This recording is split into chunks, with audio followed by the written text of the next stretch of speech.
Welcome to Warhammer, episode 17, Abhuman.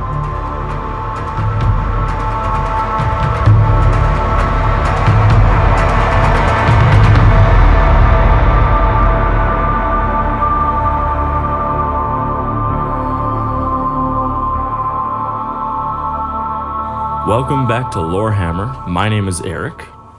Welcome back to Warhammer. His name is Mark. This is your friendly neighborhood, Jordan. Shooting webs of justice. Oh, That guy. not what I thought he was shooting around the neighborhood. I wonder. Joining us today is Paul. Welcome to Lorehammer, Paul. Thank you all. May the light of the Emperor shine upon you. So Great. gracious. And also you.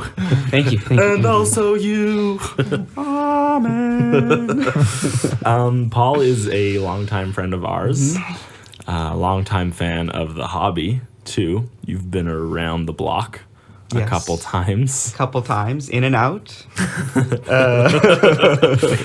are you and Jordan doing around the neighborhood again? What's happening? Paul and Jordan have a really special connection when it comes to their neighborhood. Feel really connected into it, you know. But let's talk about 40K for a little bit. What is your favorite part of 40K? I think, deeply in my soul, I would say. It's very big. My very essence, not just my physical being, but like my Warhammer passions. When you distill Paul down, all Yes. you're left with is the molecular bond is, I would have to say, I love the artwork Okay. of Warhammer. I mean, like, the models are cool, the gameplay's cool, and I mean, I've stuck around with these guys for these RPGs, but like, I really am like drawn to just the Warhammer artwork. Yeah, like they really got their own unique yeah. style to it, and yeah, It's very intricate, too. yeah, Yeah. Like, you can tell in the artwork, they spend a lot of time on not just the characters, but the setting Yeah. in the artwork, you know, so.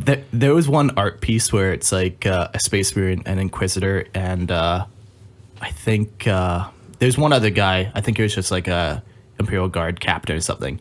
But they're just covered in skulls, and like this one image had like 100 different skulls you could count. Like, you know, their buttons were all skulls, and like Oh, that's cool. Yeah, Oh, it was yeah. just like there was a lot of skulls. Yeah. Like each knuckle had a skull, and yeah, it was Yeah. Yeah, And there's but- just so much of artwork, like, just within the codex and stuff like that. Yeah. Just makes the, I don't know, makes them alive, makes the universe alive. And so, I Yeah. don't know who they're paying, but they're definitely have, like, tons of just people just either contributing art or, you know, yeah, so much in this universe. yeah. It's pretty cool. I definitely think that's like one of the only reason Mark buys the codexes is just to flip through the book. Well, and, we like, all know that I can't read, so How can you read this? There's no pictures. so yeah, I do only buy it for the pictures. but they are good pictures. Yeah. And you're pretty artistic too. Like you did our Lorehammer logo. So Oh, yeah.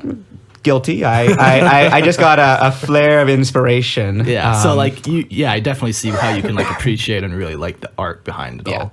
I would go so far as to say that, like, in my teens and all that, just flipping through the codexes, you know, while sitting on the toilet, you know, it actually may have sparked that inspiration to just start drawing more. And I mean, now I'm kind of pursuing a direction to do like graphic design and all that, Okay. and like painting and drawing more. And I think it was really because of just looking through a bunch of Warhammer.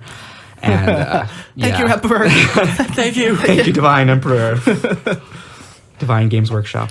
Yeah, that's cool. Yeah. When you do play, what do you prefer to play as? I think I would say a diehard Imperial Guard fan. I haven't won a lot of battles with them. Well, they don't win a lot of battles. They don't win and they die a lot. And Right. the problem is I'm a tender soul in a grim dark world. Yeah. So every guy that you die, you're like, no, so much. Yeah, my Sergeant lip Filion. starts trembling, you know, when a guardsman falls. I'm like, your wife Loretta will mourn you. Like you got every character's Exactly. backstory I made did. up. That was a blast template, so it was 10 guys at once, and he has to go through all of them. Yeah. oh yes, he starts yes, writing write up. eulogies. Yeah. Yeah. letters to the families he starts writing. Yeah, so I may have chose the wrong army. Yeah, But with like I the do- most model count. Oh yeah. Well, actually, it started. I think my first when I was in Games Workshop with my hard-earned $50 to spend that you right? saved up for like 8 years. Exactly. And then I went there, right, and it was just like a conflict of should I get like the cool guys like the Space Marines or Tyranids or whatever, right? The guys look cool, or should I just get the box set that has like the most models in it? Oh, really? And it happened to be the Imperial Guard. So yeah, but I've stuck with them. I like them, and I just kind of like the human aspect in this grim dark universe. Yeah. Yeah, there's just something to be said for like humanity's like ability to like their courage that they all show. It's kind of cool. Like a lot of people or a lot of races, like it doesn't really look like they try very hard to be crazy, but humanity, like they try super hard. Like especially the regular guys. The Space Marines, like they'll just do what it is. But humanity is a lot more. And I feel like they try a lot harder than most. Yeah. Yeah, they are a bit of the underdogs. I mean, as an individual. As an individual, yes. But as a mass, But when you have 10,000 guys or 50 points worth, right. that's Yeah. a lot of guys you have to kill Yeah. for 50 points. So Yeah. It can be quite daunting in the face of many enemy. Yeah. So, out of the hobby, what have you enjoyed doing the most? Like, did you enjoy playing the most, painting the most, modeling, talking, just looking at pictures in the bathroom? Just staring at apparently, pictures in the bathroom, half an hour. Yeah. I think. Well, I really liked. I liked the modeling aspect, and I think I just went ape on a lot of stuff because I just when you open a spruce, Games Workshop gives you options, right? And then you have a bunch of bits left over. But for me, I wanted to use like every single bit, including like the spruce, and so I would just do these crazy conversions, and because in my warped mindset, every guardsman is a special snowflake, right? So that means every guardsman had to have a specific form or a different look on his face and all that. So I think more than like playing or painting, I just did just conversions and modeling and a little green stuff here, a little green stuff there. Yeah, I guess you're pretty good with that too. Yeah, I guess so. Yeah. Trial and error. Yeah, I definitely recall like you haven't played Warhammer with us for a while or whatever. Just life gets busy and you move to the States for a while and whatever. Just got married. Yeah. Another loner. Congratulations. Don't worry, I tried to convert my wife to Warhammer. We'll get her. It's an ongoing process. Violence, I find. Yeah. Just show them all the blood. Be like, look at this great thing. Oh, Sisters of Battle. But yeah, I definitely remember a lot of your conversions being very cool and a lot being very heretical, but still cool and still like a good conversion, but it's just like, huh. But one of my favorite that I remember is your Imperial Guardsman who was wearing a kilt and he was holding the bagpipe and he was playing the bagpipe, but he green stuffed the bagpipe and I don't even fully remember how you did it all, but it was an awesome conversion. It was just such a characterful But it just model. belonged in 14th century Yeah, Earth. it's amazing that there's bagpipes in the 40th millennium. Well, so all the Irishmen, they all got together, they got onto a ship and they went to a planet, and now that entire planet is just an Irish planet. It's just Irishmen. Yeah. Yeah, makes sense. It's called Mick Earth or something like that. Or Terra. But yeah, that was a sweet conversion. But then when you put it in the rest of your army, some of your other conversions were you had a bunch of Spartan themed guardsmen, and Oh gosh. they were cool. But once again, they were just Yeah, they were not cool. Or, they didn't have They clothes on? had weird Well, I loincloth? think okay. So I remember this was a long time ago. I Yeah. think Mark he bought a bunch of. This is when you were in your Tau phase. Yeah. So you got you had all this Tau extra bits that you gave to me. Then you were also doing Kroot, and then you're trying to do because I remember I don't know if a codex came out with this, but the Tau were using like humans, human so, allies. Yeah, so I had a bunch of Cetaceans as well. Yeah. Catechins. Okay. And Which just- is like those guys don't have like a lot of clothing on. They're really Yeah, and muscly. they're- Yeah, Yeah. So Yeah. so Mark like was making this like Tau conscript guardsman or catechin army. Guevacera. And Yeah. so he gave me also all the extra catechin pieces that he had. So Yeah. I like I can make another I need to use these. Imperial Guard army. Yeah. So I just tried to make this like Spartan thing because he had like had the all the bits ripped and- bods and all that, and just using like Tau pieces as shields. And Yeah. completely heretical, just Yeah. 100%. An Inquisitor would just zap me on the spot.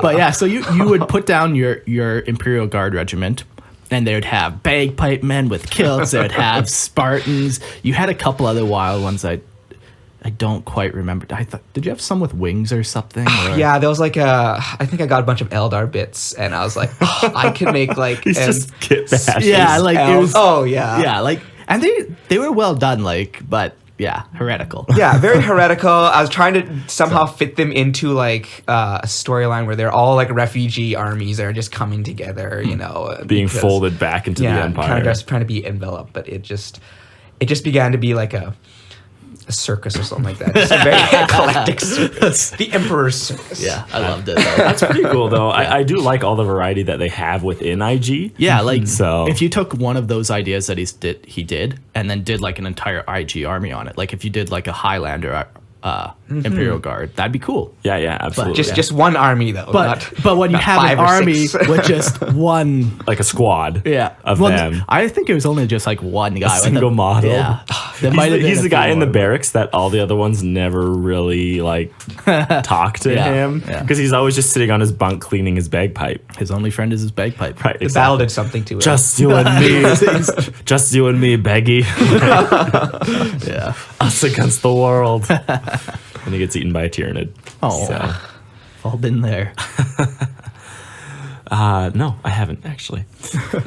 When it comes to our last episode that we did, which would have been episode 16, so Minor Xenos Races Part 2. Yeah. We talked about how we only had one submission, and the story behind that is that we recorded our episode 2 days before our Yeah. due date. We recorded it. Yeah, exactly. And then on our due date, we got like another submission, which was actually really cool and encouraging for us. Because Yeah. it was like, not that I didn't like yours, Paul. Like, I do like yours.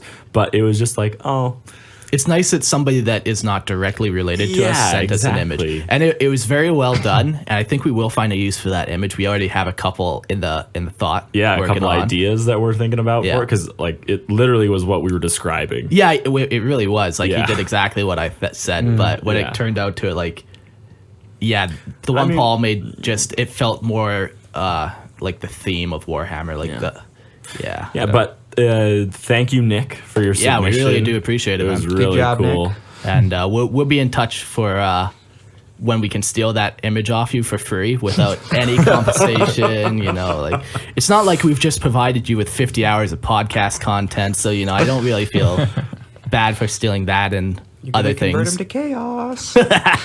No, but yeah, we'll be in touch. Yeah. Thanks again. Thank you, Nick, for that one. And then another correction Mark wanted to go over. Yeah, just the Kynabreck. So they were those ape people, not ape people, but Yeah, they were like smaller, no, they're big. but they're small. Oh, smaller than Marines, aren't they? I don't think so. Well, I'm sure they're the same size. Like they're big hulking apes. okay. But they were allied with the Interrex in 30K, and the Interrex were the ones with the Anatheum, that whole story arc. And the Kynabreck, the one thing that I was reading about them, and the one thing I noticed I was talking about is when I read those books so long ago, like I read those books when they came out, like the first 3 Horus Heresy books, which is 10 plus years ago, really. So some of the details got a little cross with me. One of the things about them is they cannot have weapons, the Kynabreck, unless it's in times of war. So I don't think they were shooting like those bows and arrows with light. I think it was the Interrex. And Yeah, and they weren't allowed the weapons like the Interrex said that. Yeah, because yeah. the Interrex, like the Kynabreck and the Interrex were allied. Yeah. But with the Interrex being like greater than the Kynabreck. Yeah, I suppose. I mean, if yeah. they're the ones who's like putting an armistice on them, right? Like, Yeah. they're the ones who's setting the rules. Yeah, that's true. But the other thing I was reading about them, because when we asked what race we want to expand upon last episode, I said the Kynabreck. And they actually have like a little paragraph on their backstory, but they used to have like a great empire or whatever, and like culture and all that, but it degraded, and then they met the Interrex, and then they joined them to kind of like keep themselves alive. So it'd be interesting to figure out like what happened to their great empire. Yeah, like how did it end up crumbling and falling apart? Yeah, exactly. Like, yeah. So that's all. Cool. Yeah, it was just I read a little more on them, and I really like them, and I think they could actually have like they could go somewhere. And since they were never exterminated, it'd be cool. Fair enough. They could go somewhere. They More can. Xenos. They can. They absolutely and, can. A Xenos, where on a one-on-one level, they're a match for a Space Marine. It's kind of like it's cool to me, like physically and like. Okay. Yeah. Yeah, that is pretty impressive. Yeah. That's all. Okay. Well, I think that covers that portion. We're going to have a new segment now, and Mark is going to explain it to us. Okay, so the section is called Fake or Fact.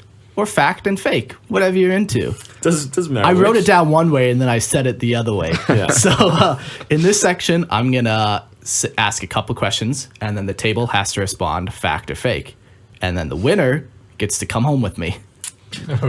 Yes! I don't want to win. Or I want to win. We'll give you a nice, easy question to begin with, just so we can see how the game works. Okay. So my question is, the Great Crusade was the greatest crusade. Is that fact or fake? Jordan?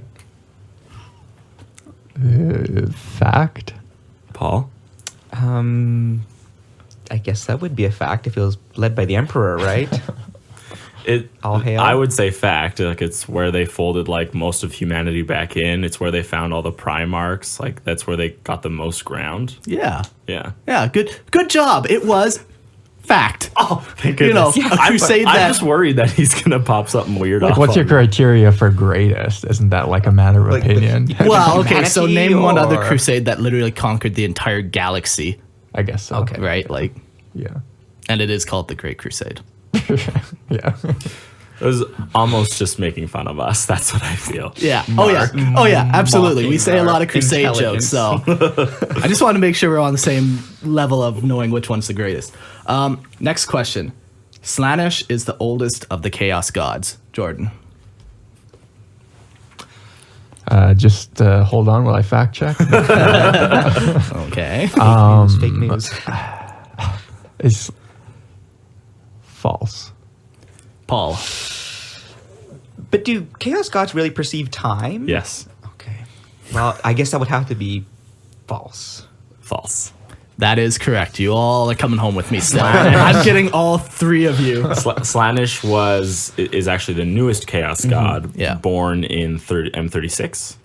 No. Like M28-ish. 28. Like, because they were born just before the Great Crusade. just before the Great Crusade. Yeah. Okay. Yeah. Yeah, and Nurgle is most likely the oldest one. Yeah. Grandfather. Next question. The Ultramarines have the purest gene seed. Jordan. It's going to be a little more tough because we haven't really gone over Space Marines yet. But what would you think? Yeah, if I had to guess, I would say that's a fact. Paul. Well, they're the most famous.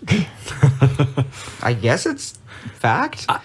Unless there's some obscure, like, I seem to chapter. recall, like, we had a conversation because I talked about how, because Mark and I were talking, and I was like, yeah, the Ultramarines are the poster boys of the Imperium, of the Space Marines, and they follow the Codex to the letter. And Mark actually corrected me on that and said that they have, is it Tyrannic Tyrannic War War Veterans, Veterans? yeah. And that's, like, outside the Codex. Yeah. But I want to say it's fact. I want to say that their gene seed is the purest. Yeah, you guys are correct. Okay.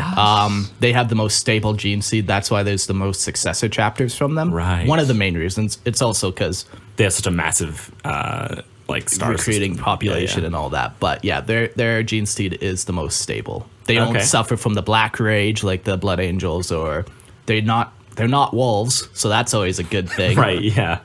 Frickin' wolves on wolves. So you guys are all winning. Next question. Mark is the best. Ooh. False. Okay. Ooh. Paul? There's no debatable, no middle ground in this one, is there? No, it's no gray area. fact or false. If you're not the best, you're a potato. Everything either is or isn't a potato. True. Okay, Fact? Okay. Got Fact. some. Because I'm expecting an award at the end. I'm going to abstain from answering. Okay, so Paul's correct. So now he's. Paul, you're going home. Yes. Going home with me. I was Okay. hoping on a $50 gift card. Oh, I got that for you too, by the way, here. Next question. I got 2 more questions. Okay. The old ones were wiped out by the Necronter. Jordan. Paul. True. Jordan. True. False. Eric is correct. And you want to tell him why? Well, it would have been the Necron that were fighting the old ones. No, it's the in Necron-ter. seriousness, when it was the Necron-ter, Oh, they couldn't offer any kind of resistance against the old ones. Oh, that's true. And then when they got When their they became body, sure. Necrons, Yeah. that's when their war really started. But it was really the Enslaver plague that messed up the old ones the most. But we don't even know if they're wiped out. It is completely possible that they still exist. But if they were wiped out, it was due to the Enslaver plague, yeah, that was the main reason. So those were the beings that this war in the heaven threw the warp in so much turmoil that the enslavers poured out of the immaterium into our realm and attacked the old ones because they're so psychically sensitive. Yeah. And then since the Necron don't fear the warp, Yeah. they were immune to it. And then the galaxy was pretty much not wiped out of life, but significantly depleted. Oh, very, So very. the Necron went to sleep, Yeah. so the galaxy could kind of regrow.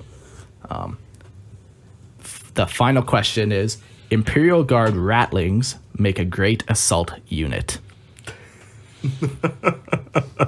Jordan. False. Paul? If you have a million of them. Of them. A million of them. For the Shire. That's definitely false. I'm gonna go with false on that You one. guys are correct. Okay, so Paul, you won. You're coming home with me, buddy. Shake hands, Paul. Congratulations. Good It's job. a cringy handshake for sure. Why is your hand so sweaty, Paul? He's nervous. We're getting turned on. I don't know. All right. Well, that's a good one. Thanks, Mark, for that. Let's dive right into our main topic. Today we are discussing Abhumans. We're taking a little break from running through the hundreds of minor Xenos races. Yeah. Because I was getting a little tired of that. So this is a little break, and then we'll jump back into our minor Xenos races on the next episode. But in this one, we are talking about humanity and its divergent population. Yeah. So we're really just trying to make sure that Come in all shapes and sizes. Yeah, absolutely. Some big, some small, some black, some green. purple, Yeah. some misfigured. Yeah. But we're just making sure that we just want to include every All the part of Emperor's humanity. children. Yeah, Yeah. exactly. All We the just- Emperor's children. Oh, wait, that's a Space Marine chapter, isn't it? But we have decided to break up humanity kind of into 4 different categories.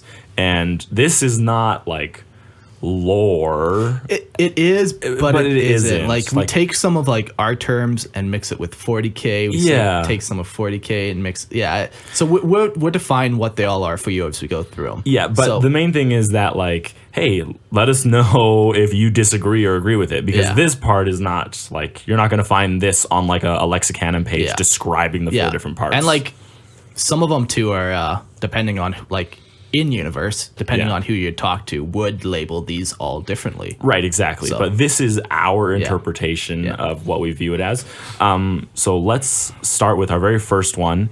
And the first one we're going to talk about is mutants. Well, let's talk about humanity. That's Sure. That's where everything starts. Yeah, we're not on. even going to touch the regular humans. Yeah, so humanity is anyone with 2 eyes, a nose, a mouth, 5 fingers on each hand. You look around, you know what humanity is. That's the first branch. Yeah, and humanity is the majority of the regular human, and the human genetic strain is that's the majority of the Imperium. Yeah.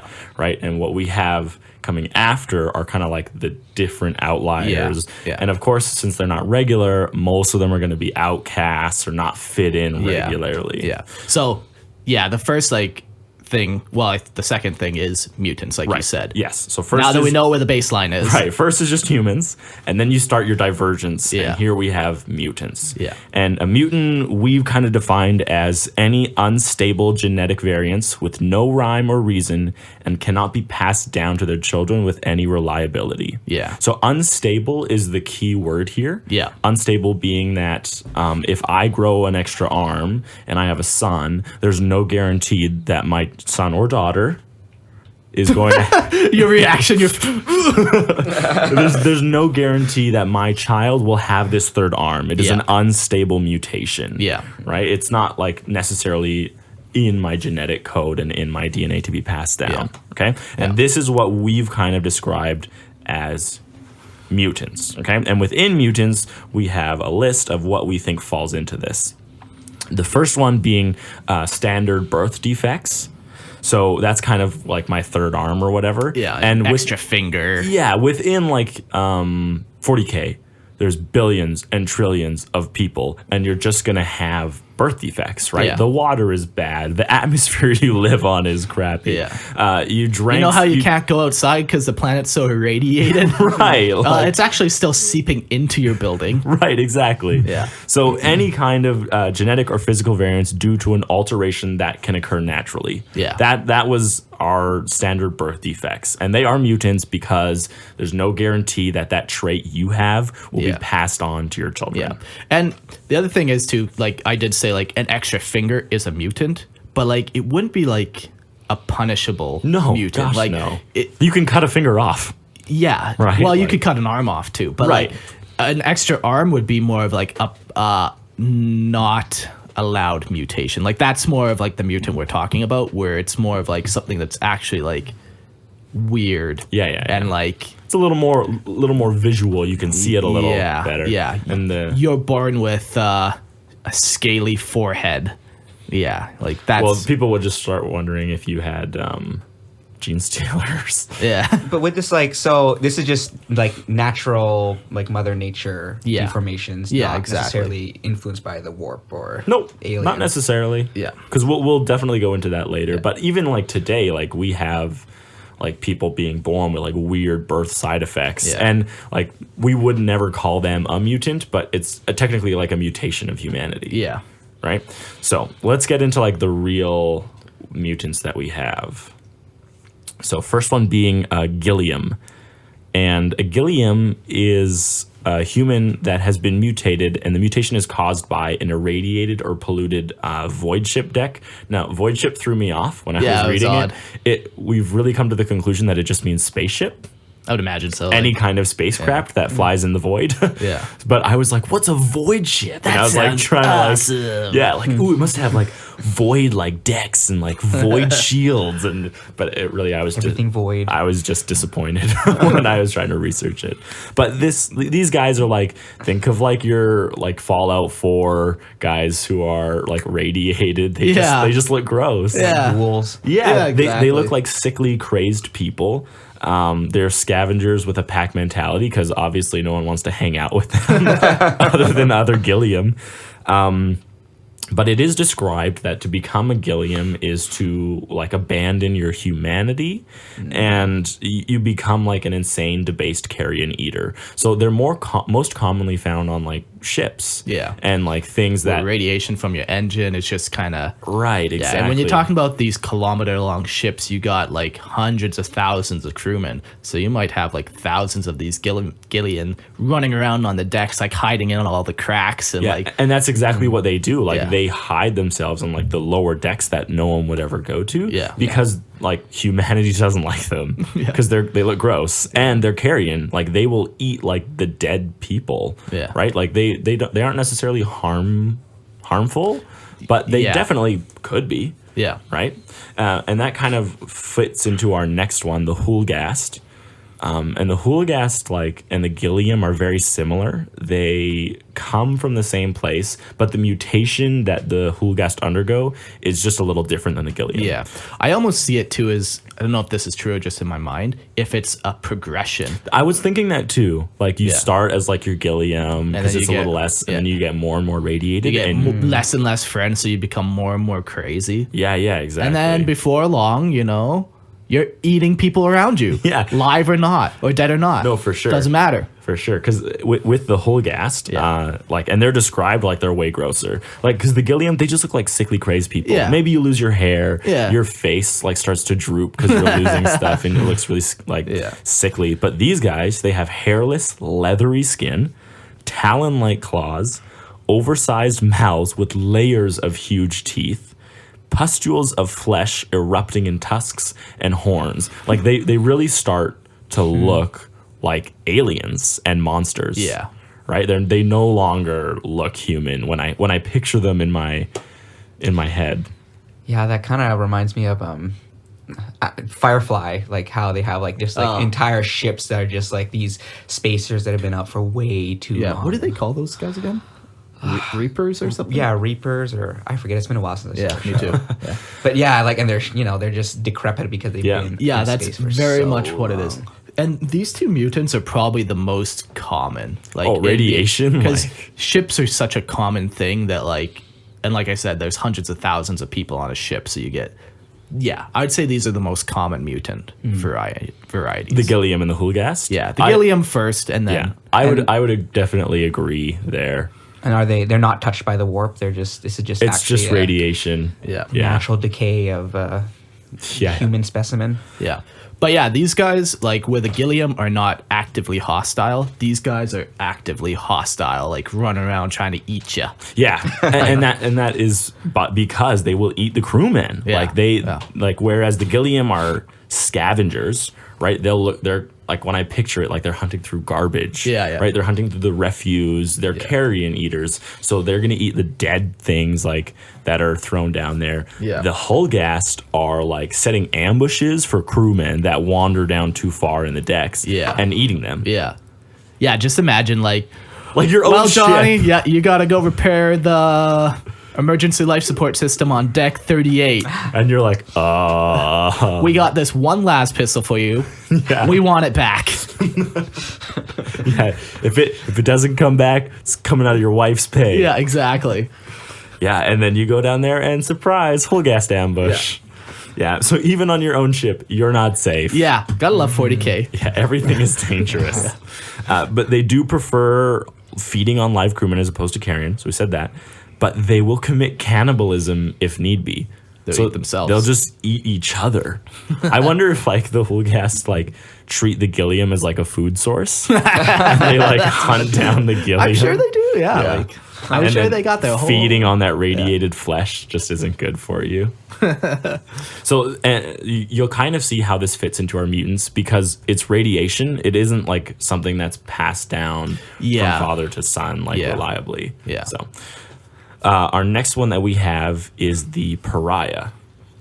Yeah, so we've talked a bunch about pariahs and putting a blank every square foot of the galaxy. The pariah gene is basically a gene that we're not totally sure how it came about. Yeah, they got rid of the old lore with Yeah. it. So in the new lore, I'm not certain. Yeah, I don't think they've really clarified. Could just be a mutation. Like, It could just be a naturally occurring just like mutation. Psych are a naturally occurring mutation. But their whole thing is that they create that whole anti-warp bubble around The them. dead space. So no one around them can use warp powers, or they can't use as great of warp powers, like, depending on the blank's level. A blank will, like, warp powers won't affect them. Yeah. So Inquisitors often use them as shields. Yeah. But a pariah emits, like, this dead space around it, and they're the ones that, like, you feel super uncomfortable around. Yeah, and they're often described as, like, being soulless. Like, you just get this, like, weird, like, you're not quite us. Yeah, exactly. But this is a mutation because it just occurs randomly. Yeah, if you take a pariah and breed it, you don't There's get no another guarantee pariah. you get a pariah out of it, right? Yeah. So, but it is a mutation in the genetic side. A lot of these, side note too, I know we do this all the time. We will have an episode with Prize. Episode 675. where we can really go into it. And like the next one, Psychers is our next mutant. We will have an episode actually on Psychers. We don't have the time to talk about Abhumans and Psychers. No, like Psychers are in and of itself, like they're one of the things that make 40K. Like without them, it's like having Star Wars without Jedi. It's just like That actually sounds kind of cool. It does. There are Star Wars stories without Jedi. Of course. Well, yeah, but like the Star Wars stories as we know them wouldn't exist without Jedi. yeah. That's true. Like the foundation of the universe. Right. The 6 episodes wouldn't exist. Yeah. I mean, Nope. 8. Nope. He refutes Oh, them. here we go. Renounces them. So Psychers. Yeah, Mark, describe Psychers. Yeah, I've only heard of 6 of those movies. I've never heard of them. Why did you not watch the Clone Wars movie? Not the movie, but the animated cartoon. Yeah, Do that you was not I count? did watch That that. was a So good one. 7 movies. Okay, then. 7 movies. Sorry. Psychers are genetic mutations that allow a human to tap into the energies of the warp, and they're allowed to use the energies of. They're allowed. They manipulate. They're allowed. They've been given permission. They've been an official note. Yeah, No. has been like it's tattooed on their back. That's what it is. The Imperium doesn't do half measures. No.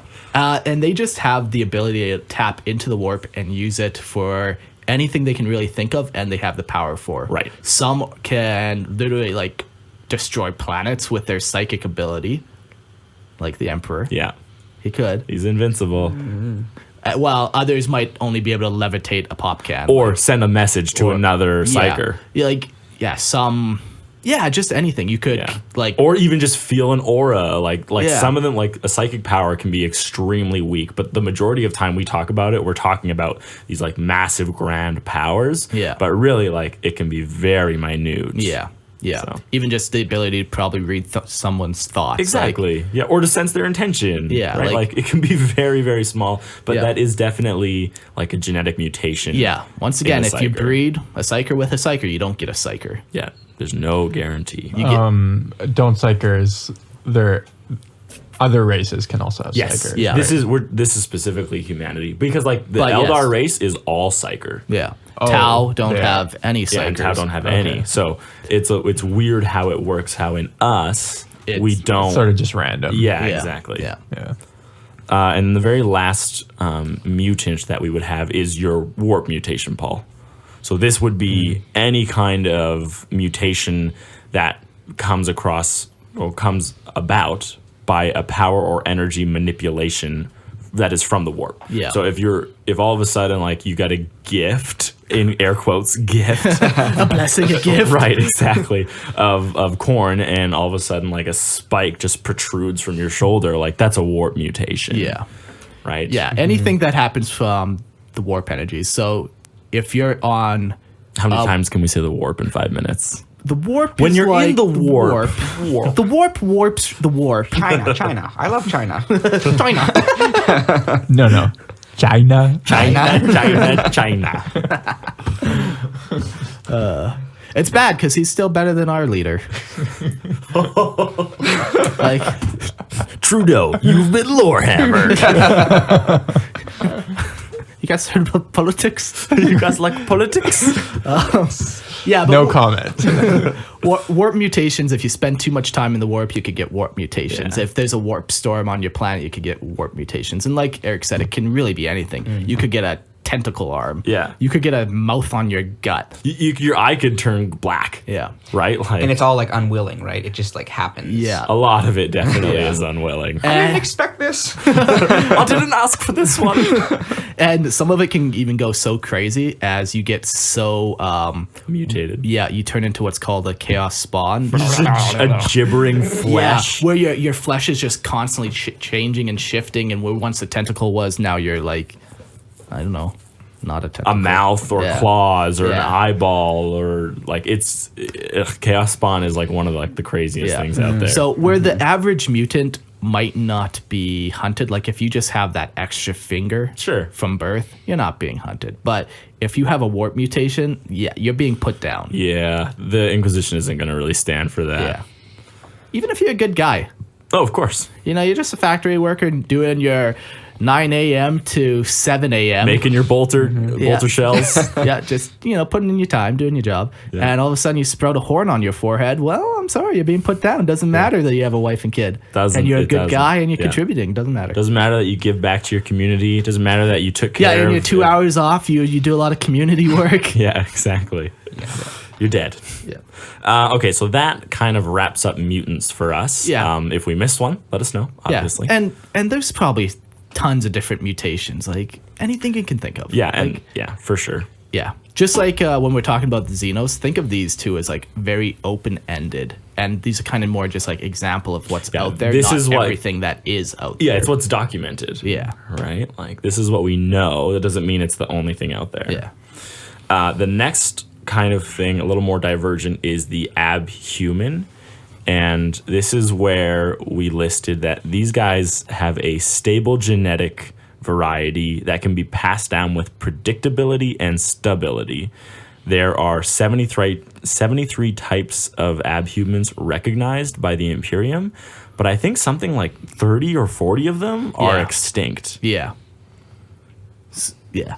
To humanity, I don't know. Yeah. They weren't human enough, so No, they I don't- ever The thing is, like, a lot of these Abhuman like varieties, they exist only on like one planet. They're endemic, right? So they don't like, and then a lot of it is due to like your atmosphere or like the conditions that you're living in. Yeah. Yeah, And- they're just like adaptations. Right, Yeah. exactly. Yeah. But they've changed so much to have removed themselves from Yeah. us. And so the key thing to know for them is that this is a stable genetic mutation and It can be be bred. replicated. Yeah. Yeah. It can be reproduced. So Yeah, that's the main difference from like an Abhuman to a mutant Yeah. that we've decided. yeah. And the first one we're going to talk about is Beastmen. So beastmen, they come in a variety of forms. Even though the main picture that we see of them, Yeah, it's always the It's like goat, a minotaur. yeah, the Yeah. goat ram type Yeah. beastman. Yeah. That's a classic. But I'm sure you could have birdmen.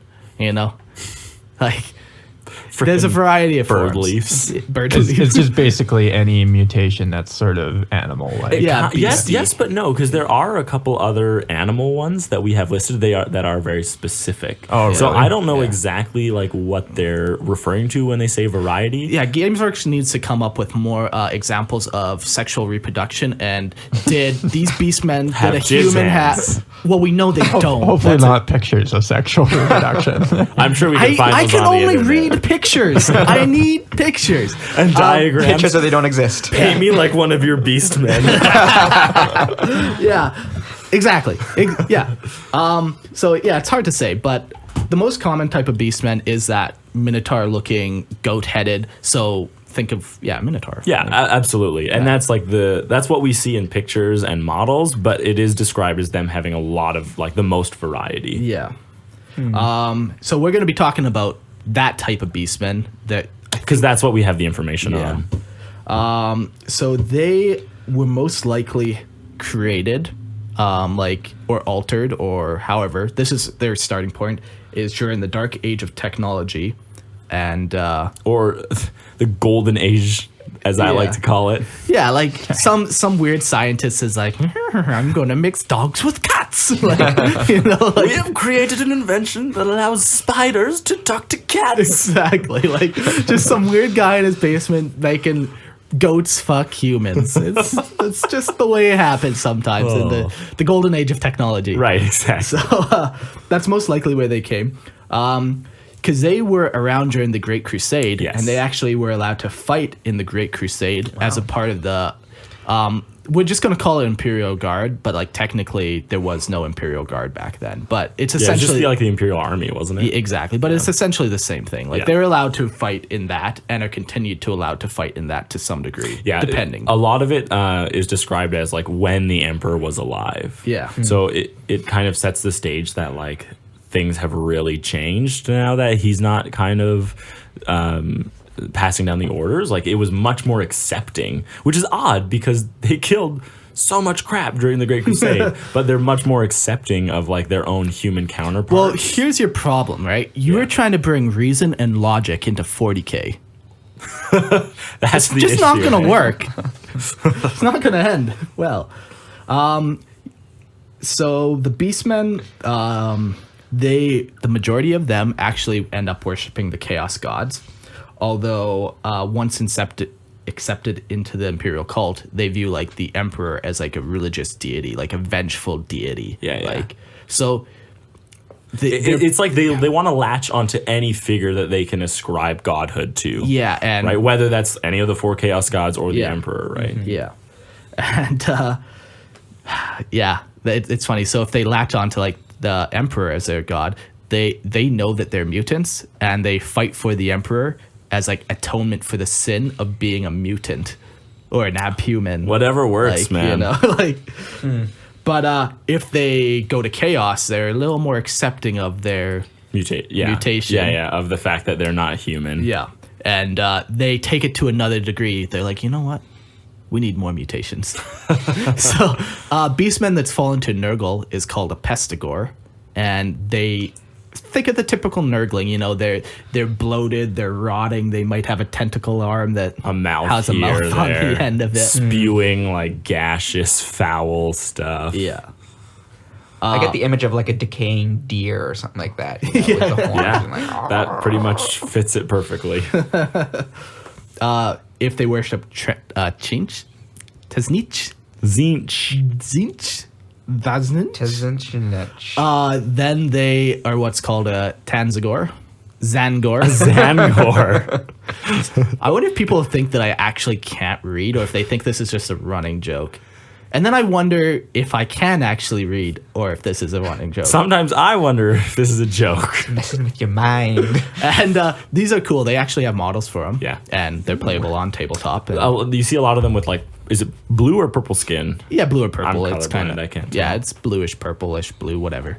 And yeah, they're pretty cool. They have a very like Egyptian theme. Almost like if you look at their armor. When I look at them, I feel like a very satanic theme. Oh, really? That's what I feel when I look at them, especially because like the goat symbol, right, with like the horns and like a pentagram. Like that's what I always think of when I see. I almost them. think like pagan or something. Yes, Yeah. maybe satanic is the bad one, Yeah. but like a pagan, like old school deity type thing. It looks like I'm What are looking you at looking pictures. for? They seem like they fit well with the Thousand Suns. Kind of just like that, almost like Egyptian mythology. Yeah.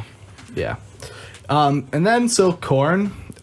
Guess what corns are called? What would we call things for the blood god, Mark? The Gorgors. Liar. Okay, sorry, blood gores. Blood gores.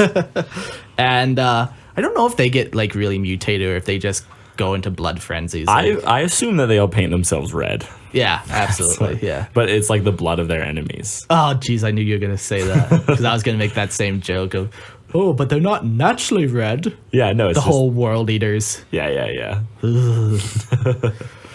And for Slaanesh, we didn't. There's no. It's not listed. Yeah, so we decided to come up with a couple of our own. Yeah, of course. So the sex score. Yeah. A boob gore. Boob gore, that's a nice one.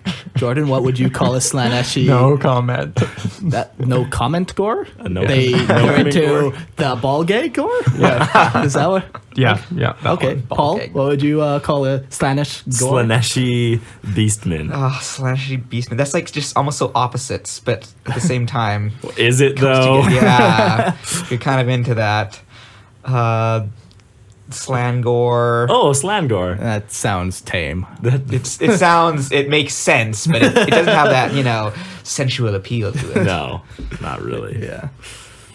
So, yeah, that's kind of Beastmen. Like, Minotaur Beastmen are kind of the most common, but like I said, you can have bird Beastmen, like they can kind of be anything. I kind of like to think of it as like some look more beastie than others. Yeah. Like one guy has like an actual like hoof for like a hand. Yeah. You Right. could almost call them Beastie Boys.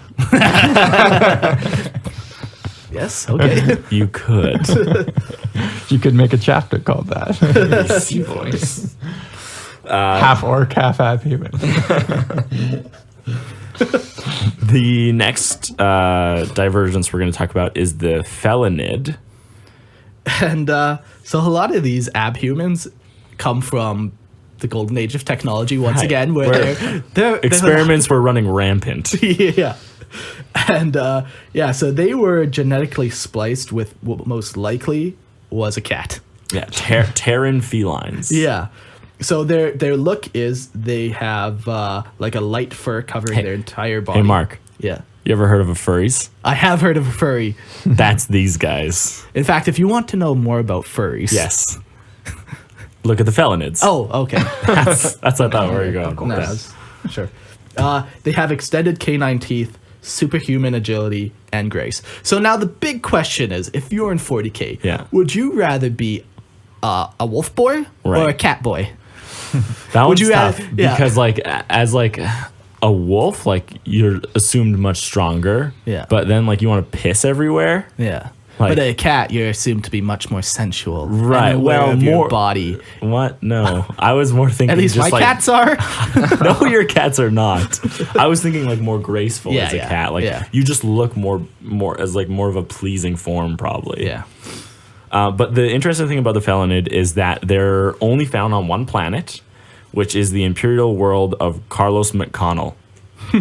That's got to be a typo. Is that a typo? Pandora? No, it wasn't. No, Is that a typo? No, it's Carlos McConnell. Yeah. Remember when all those Irishmen got together and then they're drinking and one of them's like, This is the scientist who spliced them. His name was Carlos McConnell. And he's escaped, and now he's just playing his bagpipe, on a solitary ship. that's why he's so haunted.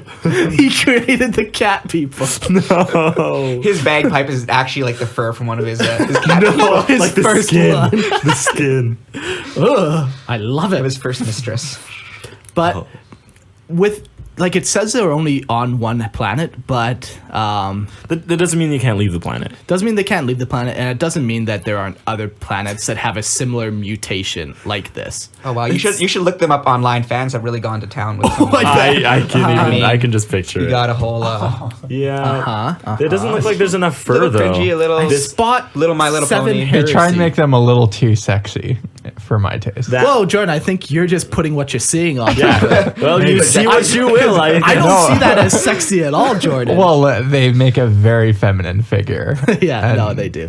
Accentuate the curves and whatnot. Just like a cat, right? Wow, Jordan. I mean, Oh my goodness. yeah. I can't believe the world really is Carlos McConnell. How did I not freak out when I first saw that?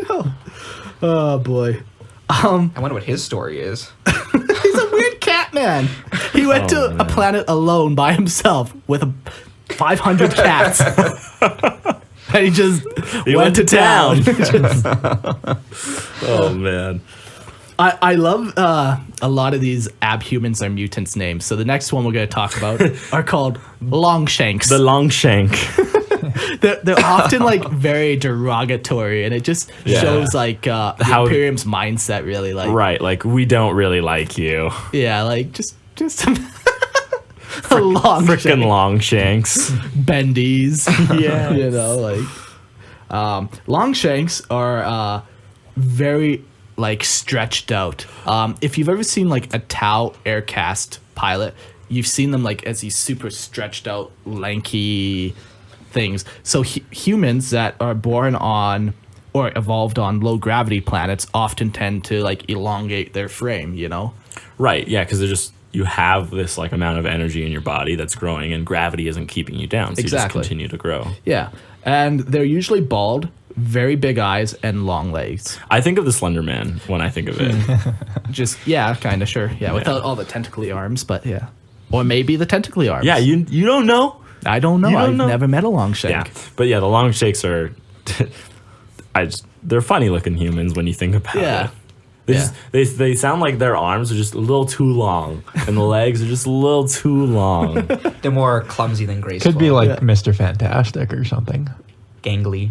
Sure. I mean, without the stretching ability. Yeah, but that's kind of his caricature, is that he's like stretched out. Yeah. You know? Always looks a little too long. Yeah. Yeah. Yeah, exactly. Yeah, I see what you're saying. Yeah. The next one we have, is the Navigator. So Navigators have what's called the Navigator gene, go figure. And this allows them to view the light of the Astronomicon for warp travel. So these were most likely actually created by like the Emperor. Yeah, like, with like genetic manipulation. Yeah, like it doesn't say that for sure, but Like, That's my guess. yeah, because Like, they how else- happened around the same time. And how else would this evolve? yeah, like, Right? Like the Astronomicon only existed when the Emperor came. Yeah. And like when he assumed control, which would have been around M30. yeah. Right? So, yeah. This is And- another one of those episodes that we're going to do a whole episode on because because they're fascinating. They're like, part of like the whole Nevi Snowbleed, and Yeah. like space travel wouldn't be possible without Yeah. them. So And yeah, so really, these are what allow the humans to perform warp jumps to achieve faster than light travel. relatively safe warp jumps. Yeah, because they're able to lock on to like the light of the Astronomicon And use it as kind a of- reference point. Exactly. So, yeah, and that allows them to plot the safest route to where they need to go. They're kind of just like they're normal looking humans. Aside from their They have a third eye. Yeah, and their other two eyes are usually like a literal third eye. Yeah. yeah. It's even said that if you meet the gaze of the third eye, you'll die. But we will do an episode on the Navigators for sure. The next race we're going to talk about is the Neandors. It kind of sounds like Neanderthal, which makes sense when I picture what they're described as. They have a much stronger skeletal-muscular frame than humans. So, and one of the reasons this is because they evolved on frigid environments with high gravity. Yeah. And didn't these guys have? Why didn't I write? I'm pretty sure they had hair all over there. No, that's somebody else. That's somebody else. Yeah. They are known to be on the Harathion 4, and they cannot leave the planet. Hyenoth. 4, and they cannot leave the planet just due to like their body requirements, essentially. Yeah, because their body just needs like it's grown so much that it requires that kind of environment now to survive. Yeah. But like if this happens on one planet, it's most likely to happen on other planets. Like if you got a planet with a similar condition, chances are good that eventually over time they'll evolve into a similar abhuman. It just might not be called the same thing. So the next one is Nightsiders. Another derogatory like term when you learn what they are. So these evolved on lightless planets, either close to or completely dark. Yeah. And some of it's described as like the planet is in darkness or the planet doesn't rotate. yeah, so And think they- of like humans living on the far side of the moon. always like Yeah. there's no light from like anything, and they just evolve in always darkness. Yeah. And they have extremely large, almost bulbous eyes, or even underdeveloped to the point of being unusable. Yeah, it sounded like sometimes like the eyes won't even work. Yeah, like Right. if you don't use a muscle, it atrophies or whatever. So if you don't use your eyes, they... Eventually you'll lose them. Yeah. You don't use it, you lose it. But, yes, on the flip side, but if you use it, then you lose it as well. Sometimes. Depending on what mutant you're using it with. There I are won't make that mistake again. What? All right, I'm done. Their other senses have greatly increased. So, like, their sense of smell and hearing to allow them to be able to actually function Yeah. in blackness. In pure darkness. Yeah. And, like, that's another common one. Like, I think Nightsiders is a common term throughout the entire Imperium. Like even just imagine the Imperium's a dark place. So just imagine somebody living on a ship or in an underhive, like on the deepest, darkest levels, and it's super low lit because you got to keep those energy costs down. And yeah, they could evolve into this. Like there's tons of examples of where these Nightsiders could evolve from. And I think that's more of like a common term as opposed to like the Neandor, where Right. that's like a specific planet has these specific abhumans. All right, and the next one we're going to talk about is an Ogren. And is that something you wanted to share with us, Paul? Sure. Ogrins are, I mean, if you see the models, they're just giant, hulking. At first, when I saw them, I was like, oh, these are Shreks. Just white, Ogres. white Shreks. 40K Shreks. Yeah. I'm an ogre. Oh. But yeah, essentially, they're just, they're massive humanoids. And they evolve on planets, so plural, with just harsh and barren environments with high gravity. So you can see this is kind of like, it seems like this is like a human gene that like they've there's different kinds of Ogrins on different planets. Yeah, you could see that. Yeah. Yeah. Where they're slightly different, but still classified as an Ogren. Yeah, it's like as if the human gene was allowed to evolve like under these certain like gravitational conditions, right? We would evolve into Ogrins. Yeah. So yeah, it says here most worlds were used as prison worlds. Yeah, you take a shitty planet. Like, one you can't really cultivate, or it doesn't have a lot barren, of harsh, doesn't have mineral resources that you need. Yeah, you turn it into an entire prison world, and you send all the people who smoke weed It's the to that prison Australia. world. It's the Australia of the universe. Yeah. They're all crocodile Dundees. But they're 2.5 meter to 3 meter tall Dundees. So massive. So just massive. You can just imagine, these hulking guys, well muscled, tough, powerful, also pretty stupid. Kind of like how oh, my muscles ate my brain kind of thing. Just the more bulky these Yeah. prison gym rats became, then just the more their muscles have eaten at their brain. Because it's like Jeez. Now, this is all scientific, right? Yeah, this is proven. This is proven. Loracle, I assume. We're going to get beat up. Yeah, so I mean, it's just like these just hulking guys, and I think just because they're just pretty stupid, the rest of the Imperium goes around with their nicknames. Of course. Tell us Calling something them about fat, flabs, slobs, stenches. They're also unhygienic, so that goes Yeah, well. the stenches is because apparently they're just disgusting and they don't care about cleanliness. Yeah, like these are just basically the fantasy equivalent of an ogre. pretty well. But Space still ogres. humans. Yeah. Yeah, right? but Like, isn't they that- make them humans. Yeah. But Yeah. So other good terms, you can just really see the Imperium. Get over here, you fat. Get out of here, fatty. Okay. Thunk, thunk, thunk, thunk, thunk. What do you want, boss? Pretty much. Yeah. That's what I picture them as. I think that'd be like a great if you pit a really like a knob or something like that, like some big orc against an Ogren. Yeah. Okay. Who would win? Picture this, Wilmy, if you will. I was really trying to fly this by Mark. Close your eyes. I was really trying to fly this by Mark when we were planning this episode. Now, an Ogren, they can get enhanced, especially if I would assume if they're in the employ of an Inquisitor or something. Yeah. But they'll get cybernetically enhanced, biochemically. Drugs are good. Drugs are good. Right. So, but think about this. I was trying to picture a cybernetic enhancement has to do with your brain. So what if the Inquisitor wanted to alter the Ogren's brain to make him react faster to his commands, or to give him more processing power so he could be a little more autonomous. But I was what if something malfunctioned during that, and Or his tiny brain just couldn't handle all the well, it was more drugs. like an overload to a point of where the Ogren became like OCD about things. I tried to picture an Ogren, still an Ogren, but super OCD, like a germaphobe.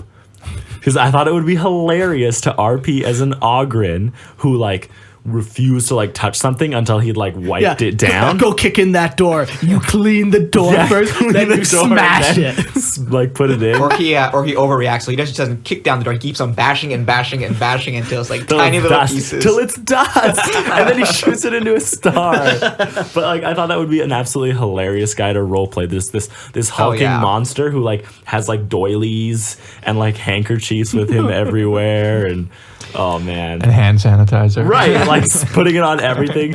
He meets a guy, and the Inquisitor wants to meet this guy, and the Ogren's no, you are not clean enough, and he just starts spraying him down. I just thought that would be really fun to play as. He's wearing scrubs all the time. Right. And he's the surgical mask and the rubber gloves. Oh boy. Yeah.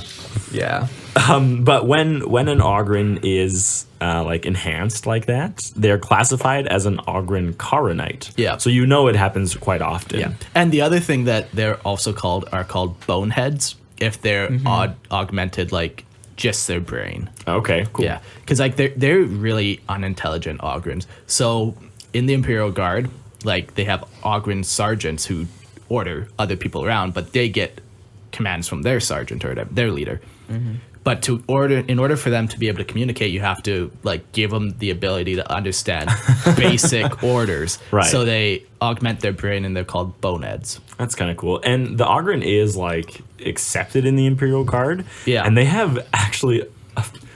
I actually really like the story of them during the Horus Heresy, but I'm gonna go back to that one because I want to talk about it later. But they've kind of found their niche in the Imperial Guard, and this is like in 40K. Yeah. But they have like a particularly strong respect for commissars.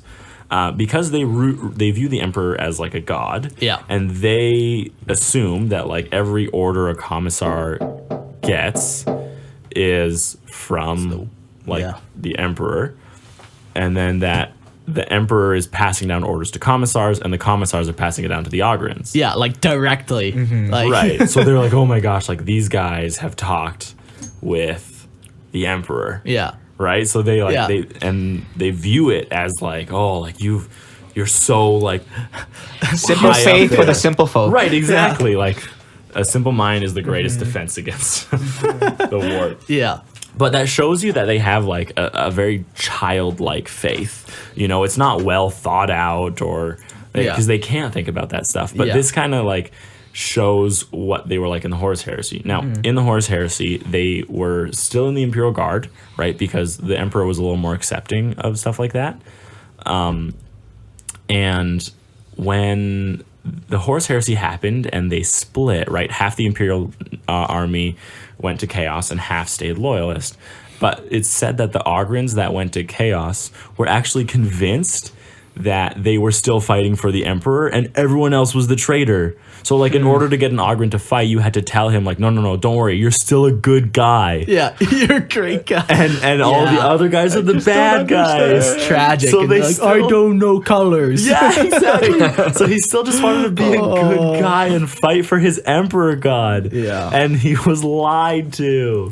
But then after you fight for Chaos for so long, Yeah. you eventually do become corrupted and whatever. So there are some examples of Ogryn that have fallen to Chaos and become what are called, like, if you fall to Nurgle, you become a Plague Ogryn. Right. If you fall to Khorne, you become a Berserker Ogryn. Yeah. So, you know, obviously, like, anyone can be corrupted, but Yeah. I just love the Now- fact that they had to be, like, lied to. Yeah, yeah. Now consider this. Yeah. Pleasure Ogryn. It's funny they don't include it in the niche, you know. Yes, Jordan, yes. Just like probably like a fat like pimp or something like that. You know? Leaning back. Think Futurama, that guy who's like, oh, yeah. Oh, delectable. That robot. Or Yeah. Hedonistic robot or yeah, something. hedonism bot? Yeah. And then Hedo Zinch, Ogryn. Zinch would be a change Ogryn. Yeah. I couldn't picture that. That's because it's ever changing. As soon as you picture it, your mind changes. And the only other wild thing about this, which makes me think further, is there is no way that an Ogryn can become a Psyker. Like the two genes or whatever, they don't happen. They don't seem to happen at the same time. Yeah, but that leads my mind to think that like Longshanks or Nightsiders could become Psykers. Like any of these mutants that we named so far. Like just Yeah, imagine. we like, don't have examples, but it doesn't say that it doesn't. Yeah, exactly. Where for them it specifically says that it does not. Right. Yeah. So now we got another great one. Ratlings. What? No. Oh, did I miss? The Pelager. Oh. The Pelager, it's pretty close of a story to the Felonid, where most likely these were created during the Dark Age of technology just to exist on aquatic worlds. They sound like mermaids, kind of. I mean, without the tails. I see I was them more thinking as like Jar Jar. Okay, yeah. I was thinking more of like the swamp monster. Oh, the thing from the Black Lagoon. Yeah. Where it's like Yeah. his hands are webbed and stuff. Yeah, like Black they- eyes. yeah. You're right. Like they have gills and lungs, and webbed hands and feet. Yeah. So spliced with some kind of aquatic creature, or given the ability to just live on these aquatic planets. Yeah. Yeah. But that's all we've got for them. Probably like one of those ones that you could see in the galaxy, but you'd probably never would see. Yeah. Well, because they're underwater. Yeah. But also like there's billions of planets. Yeah. All right. And now, Mark, we're gonna go to Ratlings. Paul? Oh, yes. These Ratlings, very, I always picture them as hobbits on the battlefield. So actually, Essentially, yeah. Okay, there was, no word of a lie, Games Workshop was having a miracle sale because they never have sales. They never have sales. They never have sales. And this was like many years ago, right? So they're like, they had a whole bunch of stuff. So I just bought a bunch of like hobbits from their Lord of the Rings franchise game. Yeah. Right. But I was into Warhammer, so I totally did like rattling conversions from hobbits in the Lord of the Rings. And they were indistinguishable from regular rattlings. Just the scale size is just like so. The Lord of the Rings ones were smaller. Yeah. So they kind of still worked, but not quite. Yeah, the rattlings look like thicker. Yeah. Right? Like, well, everything- but that could just be the cast. It's kind of caricature. Yeah, it is. It Yeah. is, right? It's not nearly as like serious or like real life as they try and do any of their other models. Yeah, well, whatever. Because technically, like, Lord of the Rings is in like 25 millimeter scale, and like it's like properly proportioned. Where Warhammer's 32, I believe. Oh, okay. And it's called like heroic scale. Like if you look at like an Imperial Guardsman's sword, it's as big as his body. Like it doesn't, the sword, nothing looks proportional. Where Lord of the Rings, they actually tried to keep proportions proper. But Yeah, 40K is kind of like a caricature, or at least Yeah. a lot of the old stuff was. yeah, Definitely Like good, a lot kind of of like, the you old know, stuff. World of Warcraft caricature. yeah. Yeah, we just looked at a model recently that from Age of Sigmar. Yeah. That we found was just a little too cartoony. Yeah, for and our his sword taste. was like literally like 2 times the size of him, and it's just Yeah. He actually looked like Tommy Wiseau. oh yeah, fuck. So, Hey guys, Oh, hi, Mark. good doggy. so back to rattlings. Yes. Okay. So yeah, again, just picture hobbits on the battlefield, short and squat, definitely not strong, but also they're kind of very just like they're like distasteful and just very filthy. You know, Yeah. filthy with a capital F. I found they were very racist too in the one book I read with them. Oh yeah. Yeah. They're very racist. Yeah. It says idle, hedonistic, gregarious, over-friendly, and sexually promiscuous. So Won't make that mistake again. yeah, you could just imagine just like dirty little men. Yeah, dirty little hobbits. So they evolved on worlds with sleep-induced climates. That was such a weird thing for me to read. Yeah, what Like, exactly is that? I can't remember the word they used to describe it, but I was like, what the hell does that mean? That was the word, wasn't it? No, it was something different. I'll find the actual word. Oh, okay. But- So an abundant harvest is that leading to lives of excess and overindulgence. So like plentiful. Yeah, exactly. But like to me, places like a plentiful. sleep-inducing climate would be like it's always dusk. Or like it's like the perfect temperature for Yeah. Yeah, you naps. feel like you want to have a nap all the Yeah, time. exactly. I'm gonna find. So not grim dark, but you know, just Yeah, very, very much like the Shire. like Owl Okay, City. it's called naturally soporific climates. Whoa. So a soporific means sleep inducing. Or like wanting to sleep, which was like I had so much trouble. I was like, is it covered in sleeping gas? Like the atmosphere is just like made of Pink clouds. chloroform.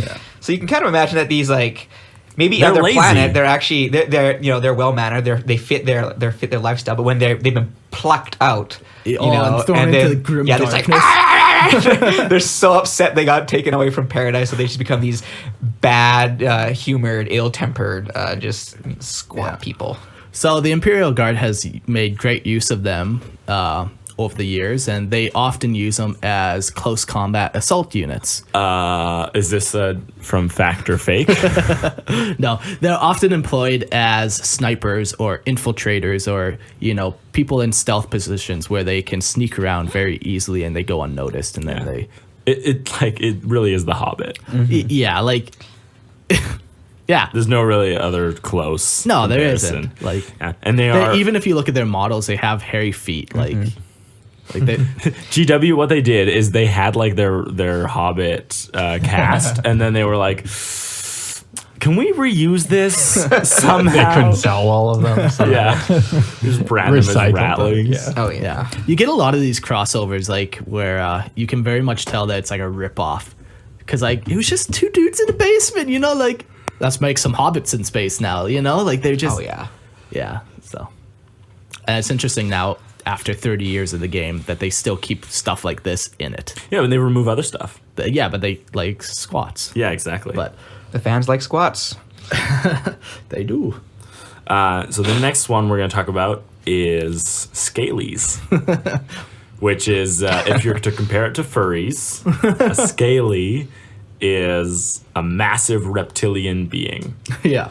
So they have like a fearsome like a pretty big reputation in the Underhive, and apparently they can't speak very well, just because of like how The they've lizard tongue. how they've grown. They have like a really twisted neck, it's called, and it says also their voice boxes have evolved past the ability for human speech. And I didn't really say where they had come from, but with any of like these animalistic ones, Yeah. it's kind of suspected that it's genetic tampering. Yeah. Right? Like the felinids are, so the furries, like those are genetic tampering. The Yeah. pelagor, who are the aquatic guys, that's genetic tampering. Yeah. Right? All of a sudden you mix a snake in there or like a lizard, we would assume it's genetic tampering. Yeah. No Yeah. proof, but that's our assumption based on the pattern that we see. Yeah. And then, now the next one we're doing squats. This is an interesting one, Yeah. primarily because they don't exist anymore. Yeah, like it's weird. Like every now and again, Games Workshop will make some weird Like a retcon. Mention- well, yeah, they would make a retcon. These guys were retconned hard, but then they'll make like a small reference that they still do exist, but it's never anything solid. Yeah, but we're gonna do a bonus episode on squats one day. We'll get into them then. For sure. So, I mean, we have a couple things that we'll say is that they were, according to GW, they were exterminated fairly recently in the galaxy in M41. Yeah, So that's pretty recently. Yeah. And it was by Tyranids? yeah, Yeah, Tyranids exterminated them. yeah, So, kind of outside of the universe, these guys were the dwarves. Yeah. So they created the Rattlings as the hobbits, and these were the dwarves Yeah. of 40K. Eldar were the elves, and they did their whole thing. Exactly. But as the company progressed more out of just like being a complete ripoff and a joke and became more serious, like Eldar definitely got their own tone, and now they're very different than elves. Like their backstories are different. I know, but everyone who looks at them still knows they're elves. Sure. Yeah. Like I wonder how much of that is just in your mind. Like if you introduced them to somebody who knew nothing about 40K and had no association with elves, and you didn't call them, or no association with Eldar, Yeah. and you didn't call them Eldar, which kind of gives the impression of But that- elves, but and you called them like Estriani or something. well, no, you call them like they're what they call themselves. I forget what they call it. They Sure. have their name for themselves. Okay. I wonder if they would still relate them to elves nowadays. If you read their entire lore and you're like, oh yeah, not really. Elf. I really would. I think they would. Just specifically because they're described as like they're so much more graceful and they're so much more long lived. Yeah. They're very, intelligent and advanced race. Sure, yeah. I they think it still would be, Yeah, but the Eldari. Eldari, yeah. But with an A. Yeah. AE. Yeah. Eldari. Yeah. But like they were Games Workshop was able to take them and develop them into their own thing. Where with the squats, the reason they squatted them is because they couldn't The reason they squatted them.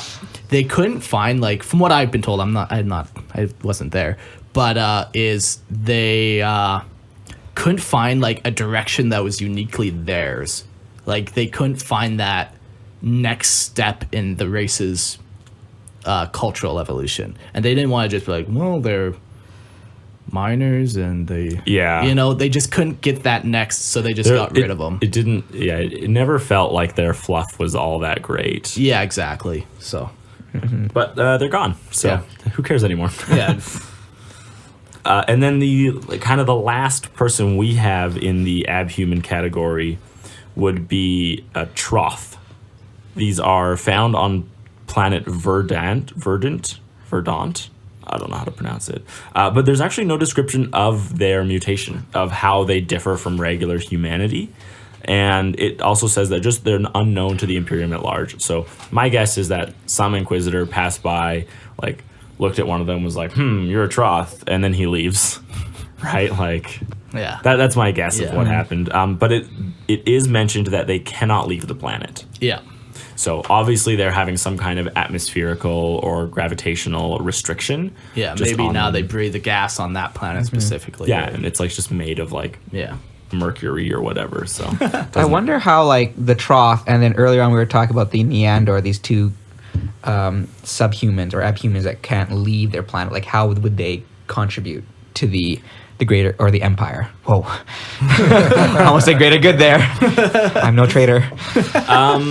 A lot of it would be like, let's say the Neandor are just like on a planet with high-end resources, like they can still mine those resources on the planet, right? Yeah. And it doesn't mean like you can't leave the planet, but I'm sure if they wanted to, like they could create a void ship that could simulate those Conditions. Yeah. It's just like, is it worth it? Yeah. Like don't waste the Empire's precious resources. Yeah, humanity's not lacking on human bodies. Right. Yeah, it can always get another body. Yeah. So that kind of sums up our Abhuman section of our genetically stable mutations. Yeah. Okay. Now, so that we've done humans, mutants, and abhumans, and now our very last one is transhumans. Yeah. Trans as in like transcendent humanity. As humans that have kind of left humanity behind, but the reason they've done that is they have been genetically or bionically or mechanically modified and designed. Yeah. So it's a very specific purpose, and it's not necessarily passable down. Yeah. But we felt it didn't fit into the regular mutation or abhuman categories. Yeah. And they definitely aren't human anymore. Yeah. And the other thing to note when we're talking about transhuman in this context, we're not so much talking about the mindset of being above humanity. I mean, I would like to include that, but Mark does not. Well, like, because right now I could become transhuman that way. Like, you know, I could be above the rest of you. But the reality would be that you definitely still have hunger and you still feel fear and you still But at that point, by the time lust. I modify myself to make it so I don't, then I would fall into the genetically, bionically, mechanically. So like the question would become like, and let's not get in. Sorry, I won't get into this. Yeah. Okay. But say your piece, Mark. Sorry. No, that's all. Just we're talking more about like the actual physical transhumanism. And then the mindset. Either it comes before or after, but it definitely is there. It is a part has of it, changed. sure. Yeah. Yes, but you can't have just the mindset and no actual changes to your body. Exactly. Right? Yeah. I agree with you there. Okay. So the first ones we're going to talk about are the Afriel strain. Yeah. And I actually like every single one of the transhumans. The sweet. the abhumans to me are just like but They're the filthy abhumans and should be put down. Exactly. But the transhumans are quite interesting. The Afriel strain, they are clones of humanity's like great heroes. Yeah. And so think like, you know, there's like a great warrior or captain that died, but that's okay. We've got his fingernail, so we'll clone him. Yeah. But the interesting thing about the Afriel strain creations is that for no observable reason, like they would they would attract like the animosity of all their fellow like warriors. Yeah. It's almost like that whole when you clone something, it doesn't truly have a soul and you just are uneasy around it, you know? Right. Like there's like something you're not really off about it. Yeah. Yeah, it is a little odd, but it does say like it was like they just blink like this. just the One eye, then after the other. Yeah, they don't blink like normal humans, and that's why I was like, ugh. Everyone just feels a little uncomfortable. I guess they're perfectly symmetrical too, but there's just something that's off. Exactly. It just. But another thing that was kind of inexplainable was their bad luck. Yeah, like they never survive. Yeah, they seem to like constantly attract like bad luck on the battlefield, which is like you ever walk through a minefield and you're that guy who steps on the mine? It would be one of these guys. It would be one of them, right? One of like, and the interesting thing is the whole purpose of it was the Afriel Strain project was an attempt to create a perfect soldier. Yeah. So we kind of had the discussion before where I said that they must have been like they take like the hero and then they try and modify it to like, get rid of his imperfections or anything changes, and you kind of disagreed with that one. Yeah, like they already took the greatest heroes. There's nothing further to perfect. They're already the greatest. Yeah. Like Can we assume like the bad luck has something to do with the warp? Warp cloning. Who knows? Like you would think that's like there's no such. You can't quantify it. Yeah. Right? Is there any such thing as bad luck? Like they never seem to. It would last. have to have like external influence. Is all I'm thinking. Yeah, but does it? I would. Could it just be that there's like a timer? I'm sort of reading between the lines a little bit. For sure, and that's all we can do, right? Because it's not really explained. But I wonder because it's like they wouldn't potentially contribute to the warp, so the warp's like it's like some cosmic joke or something like that. You know? That's what the warp I don't know if I would like that logic because then anyone who doesn't contribute to the warp should be treated the same. Like that's true. Yeah. Okay. Sure. Okay. But I was gonna say something. But it seems to me that like I wanted to think like it's just because they're unnatural, right? And they don't fit in the physical realm. So then the physical realm is actively trying to remove them. But that doesn't make sense because there's so much messed up shit in this universe that doesn't seem to get the same bad luck. Yeah. So I couldn't seem to like rationalize it in any way, but it was just like they have unexplainable bad luck. Exactly. And they never seem to last. Yeah. So, but that's the Afriel strain. It is kind of cool to know that like your heroes like might exist on like many different planets fighting. So. Yeah. The next one we're going to talk about is just your standard augmented human. Yeah, so we define this as like if you lose your arm and you get a bionic arm, you're not now a transhuman. We're talking like you get so many mechanical enhancements or biological that it's now you lose your humanity. Like we said, now you no longer have the ability to eat and you don't feel that desire anymore, that now you're kind of above humanity in that sense. Yeah, like there's certain like functions and instincts that you give up in like your base ascension. Desires, right?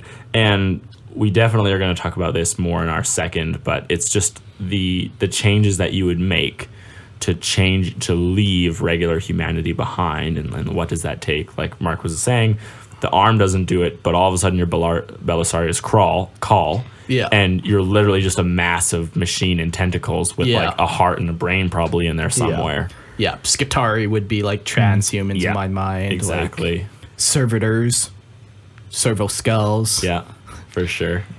Weird cherub babies. Cherub babies, probably, yeah.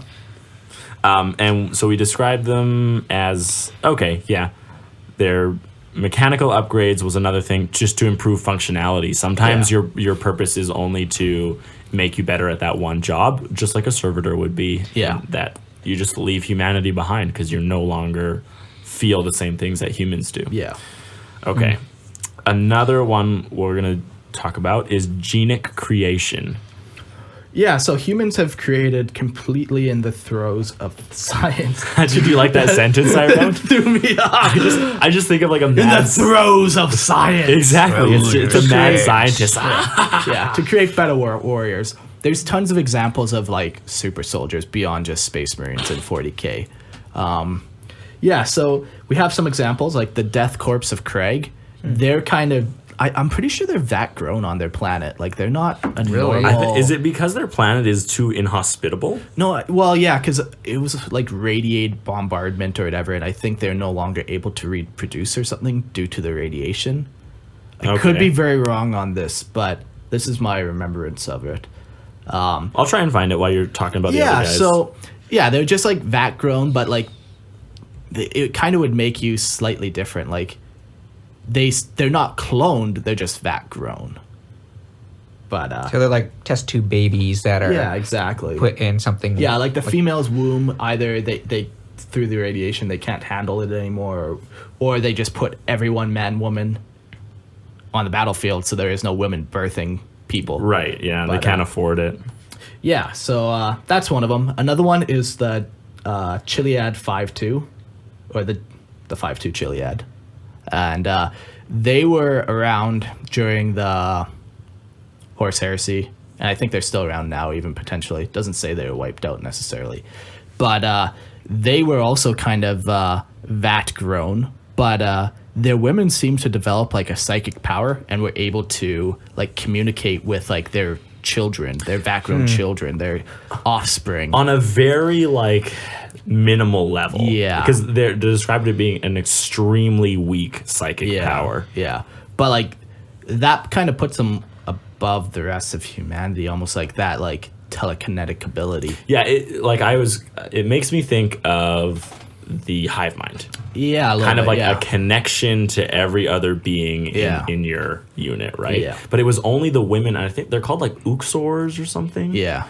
And it's like the women lead this, the Chiliad 5-2. Yeah, because they have that ability. Right. So, but they don't last very long. No. Like these women, I think it said like max 30 years old or something. Oh, okay. And then it's their responsibility to like raise up another like protege Yeah. to replace them like when they pass. Yeah. But yeah, apparently like having that psychic ability just like burns them out. Yeah. Really quickly. Yeah.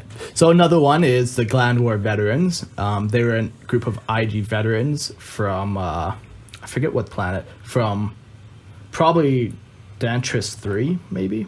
Yes. Because that's the planet they were known to fight on. Yeah, that's where they're from.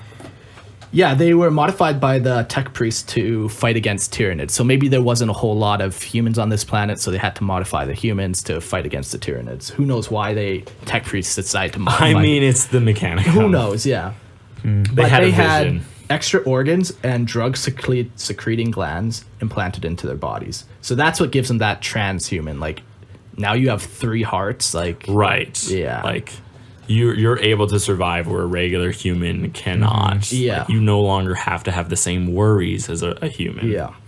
And their combat abilities and their aggression was also increased too. So they did mess with them like mentally Right. to get that aggression. So that would also classify them as transhuman.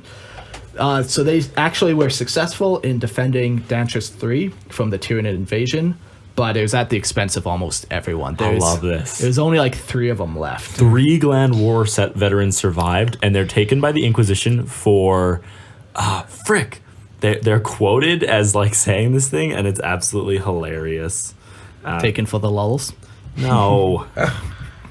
He's typing. I gotta find it. I can't believe I didn't write this one down. I don't want to start the next transhuman without you. You'll I get know. upset, I think. Well, here I can put in. I just found I got about. it. I got it.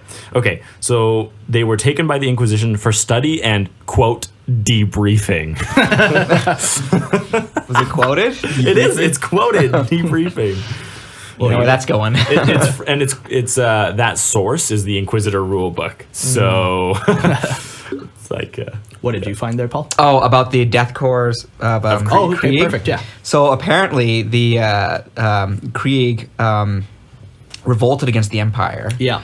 And the Empire responded, and there was like a 500 years of atomic fire. Yeah. And just like bombarding the planet, right? And it made the planet so toxic until Krieg finally surrendered. Yeah. And then what they've done is to atone for their sins, for rebelling against the Emperor, they sacrificed the lives of all their soldiers, right? Just Yeah. go and it's Yeah. the death corps, so they're there to die. Yeah. Right. So they become vicious soldiers, and it's been rumored that the Inquisition can't find they're astonished at how many soldiers Krieg produces. Okay. Right. So again, the whole VAT thing. Oh, so it's right? rumored that they are VAT grown. It's Yeah, called like it's- Vitae born or something. Because it's just the math doesn't match up how their planet is so toxic, and yet they have a So thriving many. civilization down there that can actually give so many lives to the Emperor. Yeah. Oh, that's kind of crazy. So yeah. Yeah. So the last transhuman we're going to talk about is, ready for it? Dun dun dun. The Space Marines, the Adeptus Astartes. And we're actually not going to talk about them at all. No, we're just going to give you a brief reason why they're why they are the way they are. They are genetically modified super soldiers through the use of the gene seeds in order to create the Angels of Death. Like the specific thing about these guys is they have a gene seed. Yeah. And the gene seed gives them, extra strengths, acid spitting. So many, like, infused what is it, 20 ribcage, different mutations? something like that. Yeah. So They are definitely transhuman. Yeah. And we've actually planned where this episode is going to go in. It's going to be in episode 20. yeah. So right when we're done our next 2 Minor Xenos episodes, then we're going to do a Space Marine episode. It's about time we talk Super about stoked. the post Yes, I've been wanting to do that for so long. Yeah, it's crazy that we haven't talked about them for 20 episodes. I know. It's because our skeleton frame just took so long to go through. But we're going to get into them, and it's going to be freaking deep. Yeah. Okay. So that kind of concludes our 4 different, what we think is the 4 different branches of humanity. Humans, mutants, abhumans, and transhumans. Yeah. If you disagree or you think we missed one that you think is really cool, let us know, and we'll try and do our research and talk about it on the next episode. But now, I think this really lends itself into some really cool conversation.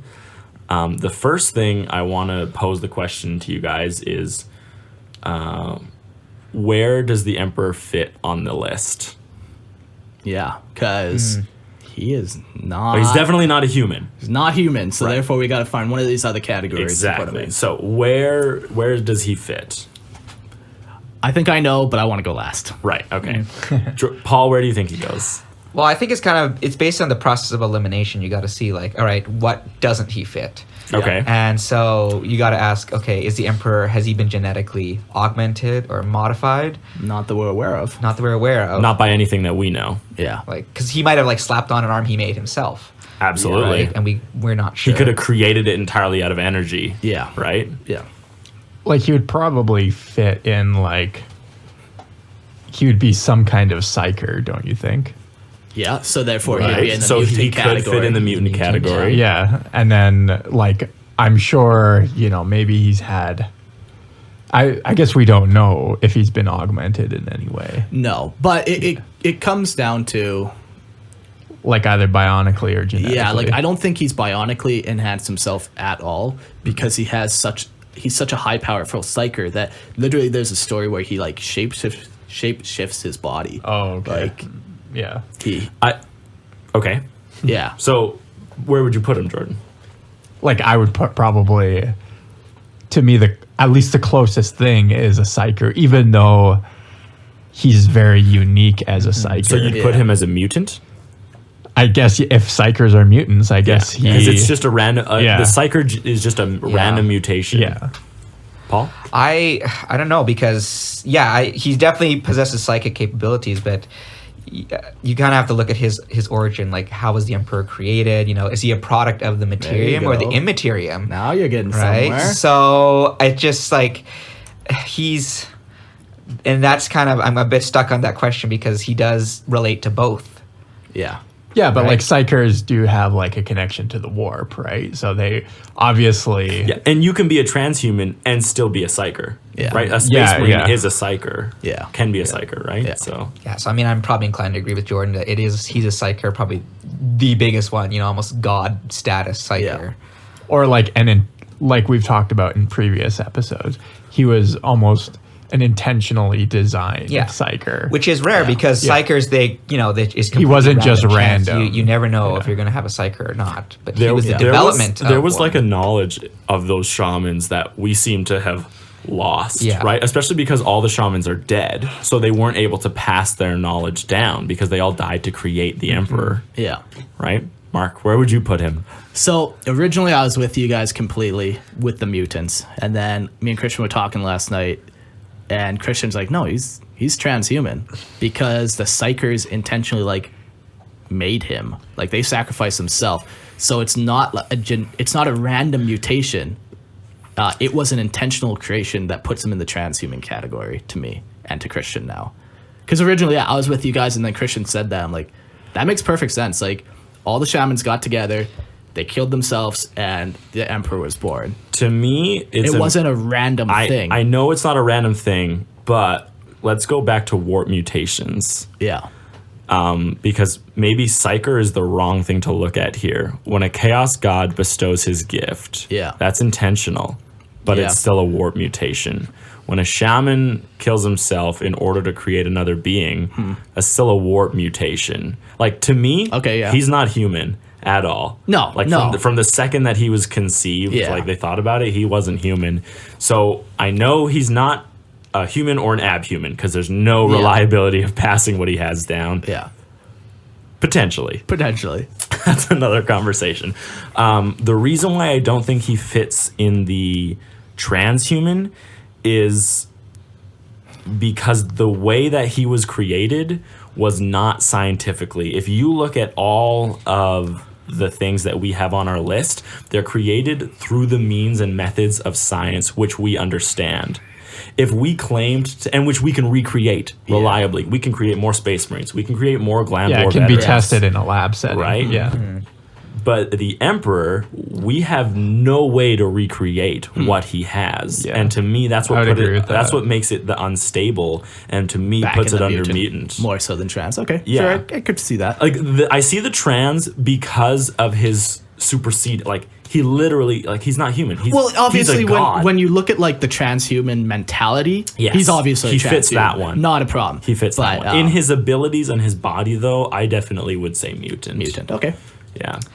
I mean, Mark and Christian posed a really interesting, I guess, topic because the Druids, a question to ask is like, would the Druids actually have known what they were doing? Yeah, they did. Okay, so it was a science to them, but that science has since been lost. But they were using, like, in their minds, they were using magic. Yes, it is magic. But they understood the warp is magic. They knew magic the outcome is still of it. regulated, though. Like, magic still has its limits. Like, but it also has a will of its own. Yeah, but you can't control it. But they just did. With transhumans, though, can can control it. Can you use the warp to create a new transhuman?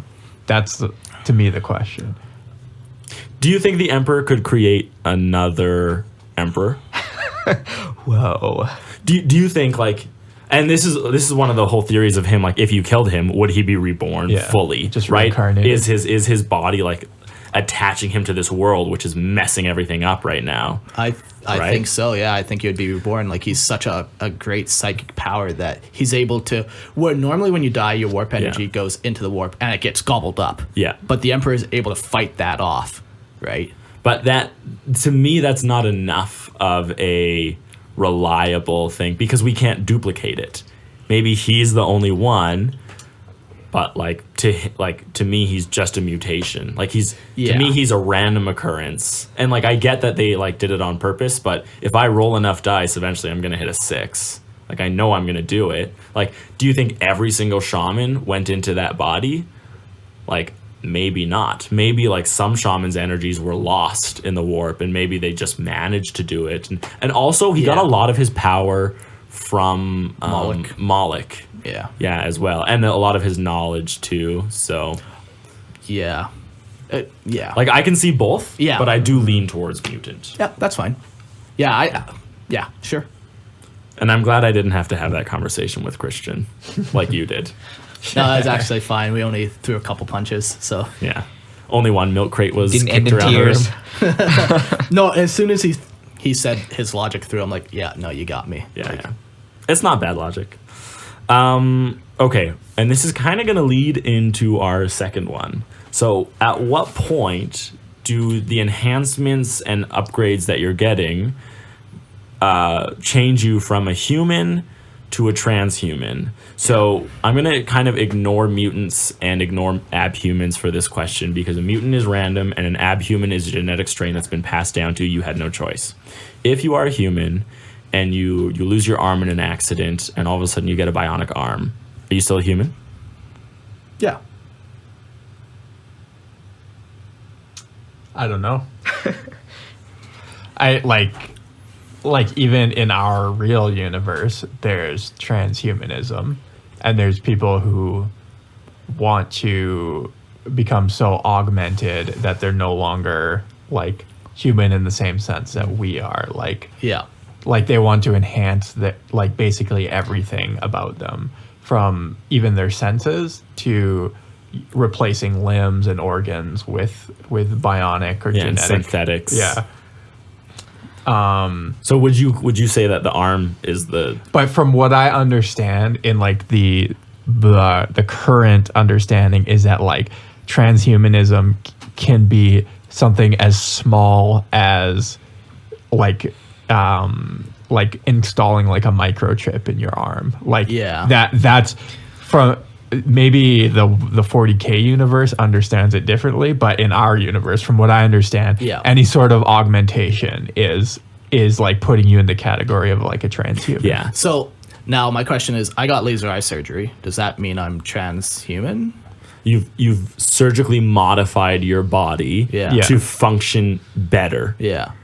Right? Yeah. And that's kind of how we described, we said genetically, bionically, mechanically, but we could have just also added surgically modified and designed for a specific purpose, like Magard, Yeah. Right? Maegard was like a soldier. He was a bodyguard for a remembrancer. No, for Wasn't wasn't she? he a space marine? No, Maegard? Oh, I'm thinking of somebody else. No, Maegard- Yeah, I know who you're talking about now. Yeah, he was a bodyguard for Yeah. some high Terran official, or not like someone who got appointed to be like Horus's. Like I think it was a remembrancer. Like she was there to chronicle Horus, and like he got modified surgically. Yeah. Initially, and then he also got modified genetically, didn't he? Yeah. Right. So at what point in that, like when it was just surgical, was he still human? Like if we graft like extra muscles onto your frame beyond what is naturally occurring in humans. I don't know, like in the sense of like laser eye surgery. To me, that is more corrective than it is necessarily like an augmentate. Like you're just what trying if it to gives you better than 20/20 vision. Yeah, then that could potentially be. And, which is like a pretty normal thing to happen in laser eye. Like you actually come I didn't out realize with better. that. Yeah. But still, maybe it's. I guess you can't define it by intention, but your intention is to do a corrective procedure as opposed to. So, like, I don't think that every time someone goes in and fixes a broken bone, That's a good point. they're being augmented. They're That's just a good being point. Whether or corrected. not are you being raised to the standard of what we perceive humanity to be, or Yeah. are you trying to reach beyond that? And that's kind of my thing, is that like you're trying to be you're trying to be a new kind of human in transhumanism. Yeah. Like Interesting. you're trying you're trying to better sort of progress the human species, and that's their sort of ideology, is that they're progressing the human species by augmenting their bodies, right? So yeah, I mean it is I don't know if I have a clear definition that's satisfactory even to myself. I think, but yeah. I think what makes it more difficult in 40K is that there isn't a level playing field in humanity. Yeah, right? You'll have exactly. an entire population Yeah. where they're slow. yeah. And to them, a regular human would be considered a transhuman who is Yeah. better than Well, them. you right? even look at things like because I have white skin, I'm more susceptible to skin cancer than like a black person, right? Like if I were to augment myself to be able to be more resistant to skin cancer, I'm just like raising my genetic sort of standards to like that only of a black person. But does that mean I'm like transhuman? I don't know. I'm just like I don't know. Maybe we need to like read up what like a definition is. But I do like your statement where the intention has to be to go beyond yeah, I think so. what is possible Yeah. naturally. Yeah. I like that one because I was gonna start with like, well, obviously like Call is not human anymore. Like this mad scientist who, like literally when you look at him, he just looks like a bunch of tentacles covered by a robe. Yeah. Right? And then it's like, well, if you remove one, he's still transhuman, right? And how many do you need to remove before he's back to being human, right? Like it could go all the way down to every little chip that's in his brain, every little like ligament that's been replaced in his body, right? Yeah, and even like if you think about other sort of fictional universes, like let's say the Marvel universe, right? Where Marvel tries to explain a lot of superpowers scientifically, and that people are enhanced. There's like the super soldier serum, which like Steve Rogers gamma got. radiation, Yeah, exactly. right? Like these sort of things that those people would almost be considered transhumans, right? But or mutants. Like literally, it fits the same definition that we have in 40K. But Maybe transhuman should just be rephrased to superhumans or something of the sort. But the reason why I think trans is better is because like you can be like you've gone beyond humanity, and I want to adopt that because I think like it. I think and transhuman too, like even the thing, maybe I'm kind of mistaken with my idea of the like superheroes and the mutants, because in some senses they're almost like a lot of that is like they're still human, just enhanced. Whereas like, yeah, transhuman it's almost like a different category of human. Like it would have to be, it's not just like enhanced speed or strength or intelligence. It would have to be like you have an ability that humans didn't previously have. Yeah. But Yeah, and not just an enhancement upon it. I see what you're saying. Yeah. To me, I think like the state of mind has to come with it, right? If all of a sudden you get like a cybernetic eye and you have like you can focus, like you can zoom in kilometers away, sure, you can do something that a regular human can't, but you still feel all the exact same things as a regular human. Yeah. But all of a sudden, like, your ability to feel fear is removed. And you no longer feel hunger, and you no longer feel like you no longer get hot-headed and crazy. Like you're like a perfect like calm storm. Like to me, like you have to have also the feeling of it in conjunction with the physical enhancements that you've obtained. So let's say instead of eating, you get a USB plug that you just plug yourself in every night, but you still have that desire to eat originally because you're still like. Yeah, that's your mindset. But over time, you realize I actually don't have to eat. Right. So at what point, like eventually you get that mindset of it too. But until you get that mindset as well. Yeah. Yeah. You still feel human. Exactly. Right? To yourself, you would say like, no, I'm still human. Like I'm the exact same as you guys. But as soon as you lose some of these instincts that create like us, I think that in addition to your enhancements, like that's when you really enter the realm of transhumanism. Yeah. It's a cool topic. I like this topic, like, because it's such a gray area. Yeah, it is interesting, and it's actually like questions we're asking in our modern day and age too. Yeah, there's like a lot of like people they call futurists, right? Yeah. And you can Google this and find this. It says almost like community that it is their very intention to like be in like augmented humans, you know, and they want to like almost synthetically evolve the human race in a sense, you know. So Chemtrails, yo. Yeah. That's how we'll manipulate the human race. Wasn't that to manipulate weather? Same thing. It's all the same. Yeah. I don't know what chemtrails are for. I'm still asleep. You're not woke. I'm not woke. Poor guy. Anything else anyone wants to add to our So if we had the technology right now yes to cut off an arm and replace it with a mechanical arm. Yeah. And we'll put some clarifications on the mechanical arm. It is the exact same. You don't lose any ability. It's not like you're getting a gun arm. Right. You know, and now all you can do gun is... arm, mightier than the fist arm. Yeah, like, you know, like, it's literally the exact same. You can still feel, because they have some crazy like pressure sensitive bionics nowadays where people can actually well, you can just attach feel attach like nerves to stuff now. Yeah, like it's getting wild where these are actually questions that we will have to answer in our lifetime. Will you upgrade yourself? Yeah, will you guys upgrade yourself? Me? Absolutely. Without a doubt. I will cut my arms off and get a bionic arm. No question asked. Can I have your arms when you're done with them? Are you going to use them as clubs? I want to attach them to my. Yes! So I can have like 6 He's arms going or another 4 way arms. with it. Probably. Good man. Like it's Team Transhuman. Like, why would you? Why would you not? Like, my eyes sucked. I got laser eye surgery. I'm a better human now. Like, why would you not? Like, to me, I'm not really like a traditionalist. But would you replace your eyes entirely? Yes. Like, absolutely. I'm not a traditionalist.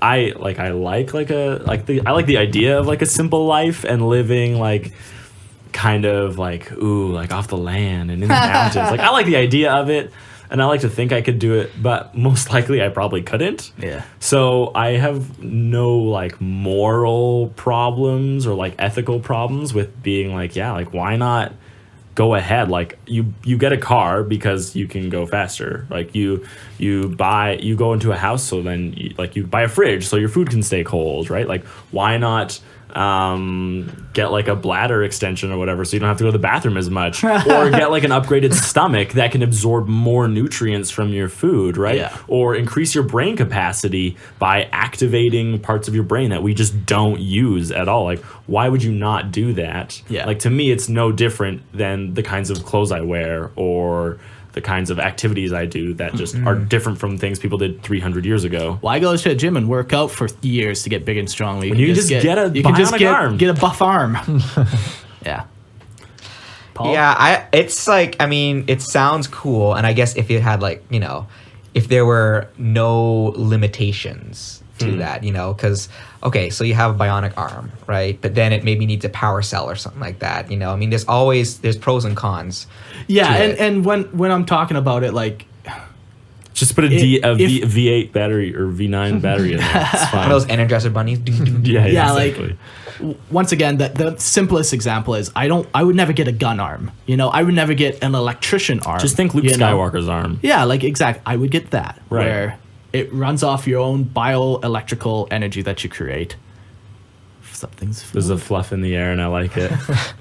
There we go. Sorry, Mark. Continue. But so I know what you're saying. Like, yeah, if it did start having these downsides where it's like, well, you got to plug your arm in every 30 minutes, and it's the chance it'll just run out in the middle of something. Yeah, mid jerk, and you're like, no. I was more thinking someone climbing. I would even think I would think actually along those lines, Paul, where like it's almost like a car where it just like it only has so much life in it. Yeah. It's a mechanic. It will fail at some point. Yeah, it's a piece of machinery. You can get it replaced. Yeah, you could get it replaced. It would have to be like economical for one, and then but even still, that would be frustrating. If every 10 years you're like, okay, I put so many miles on this. I don't know, man. Like, But you the literally human do body- that with your car. Like, And your you human do it with body, your you car. do that you go with for too, like- physical checkups with the doctor. What's that different when all of a sudden he's like, oh, I'm just saying it's more like of a, you need hip surgery. It's like a now. hassle. It's like a more like I get it. Yes, Your body is I going to can fail, Jordan. Yes, I know. And mechanical would be more reliable. Like when you're 70 years old, mechanicals would be way more reliable than your body. And yes, that's the thing. at I that think age, that, like, yes. I would be open to the possibility, like, later on in life, right? Maybe when I'm turned 50 or something like that. when you right? actually start to when need it. when I need it, right? And if it extended my life to another 100 years, Yeah. that'd be cool. Yeah, I think too. Me personally, it just I see the logic. I wouldn't say like someone is wrong for Upgrading. Yeah, upgrading themselves. But me, if I'm in good working order, I think just like I don't feel like I feel all weird about it. It's just like taboo to me. I think I'd rather keep everything, but with a one caveat. If say like I tore my Achilles heel a couple times, or your ankle is just super weak now. Yeah, or an ACL injury that was just Yeah. nagging. I'd be like, replace the thing, like put in a brand new. I bet it's like tattoos where like as soon as you get one, Maybe, like, yeah. ooh, like, well, I get a little, Or people I with- get a little twinge every once in a while in this one. So Yeah, yeah. why It's don't you all get rid of that? placebo, so you're Well, there's just like, you just keep on there's like getting it. people with plastic surgery, right? They get addicted to it, right? Yeah. And they keep doing it and doing it. And it's, I bet there's like a whole cult in like 40K where all they do is just replace like body limbs. So, have you never heard of the Mechanicum? no, okay, yeah, no, that was dumb. That was dumb. Yeah, you're right, the Mechanicum, but They can, like, all they try and do is replace themselves to become more machine-like. Yeah. So the other question is that we kind of mentioned, if you could live forever, would you? Or what is like your lifetime cap? Like if you're like, I don't want to live forever, but I want to live 1,000 years. What would you guys say about that? I don't know. I feel like your brain wouldn't be able to handle living forever. But if you are okay with like enhancements, like your brain can be ported to a computer. I guess that's true. Yeah, hypothetically. Yeah, we're In the talking- from the 41st millennium, Yeah, of yeah. course. Yeah. I think it would. I would be more than happy to be able to live like 300 or 400 years, like right now. Yeah. If I could live that long, I think that would be really cool. Yeah. But I think who knows what your mindset is and stuff once you're And what that state old. would your body be in, Well, too? it doesn't matter anymore. Yeah, if because you can have keep the ability enhancing, to yeah. change and enhance. Yeah, and just replace parts like a vehicle. Then Right. I think I could only make that decision once I kind of get there. I'm with you on that one. Yeah, it's hard to say. Maybe I wouldn't want to. Once 500 years has passed, I'd be like, I'm done with life. I would want the opportunity to live forever, Yeah. but I reserve the right to choose to die. Totally, yeah.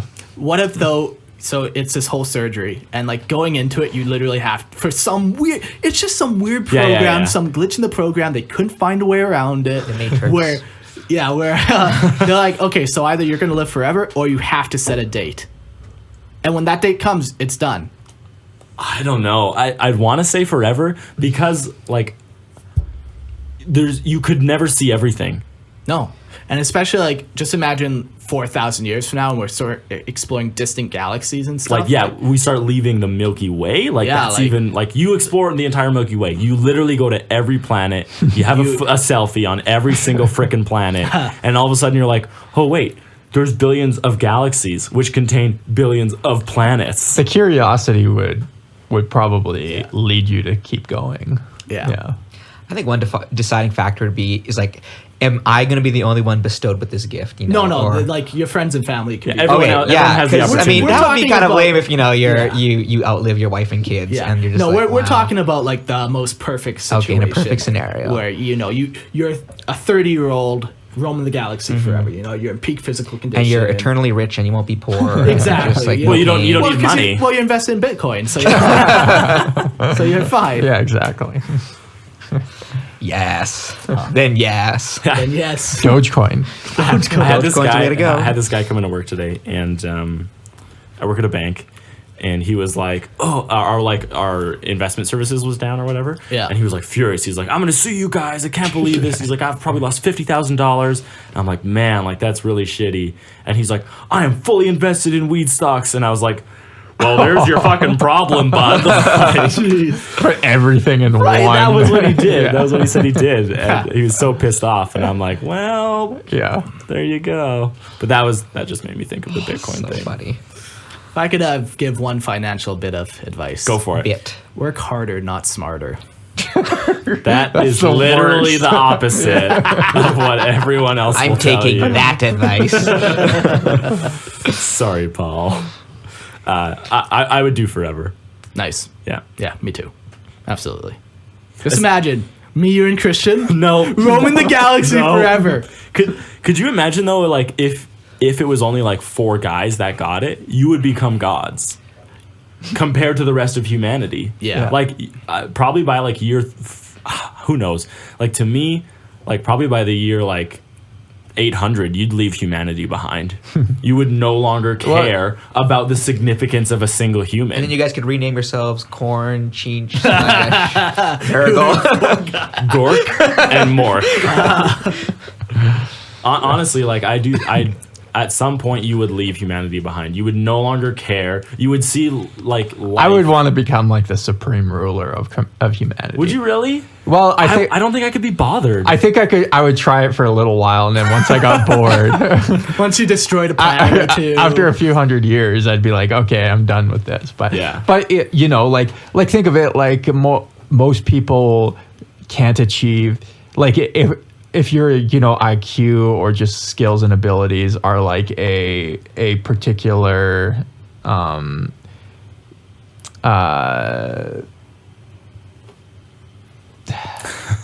like limitation, let's say. Sure.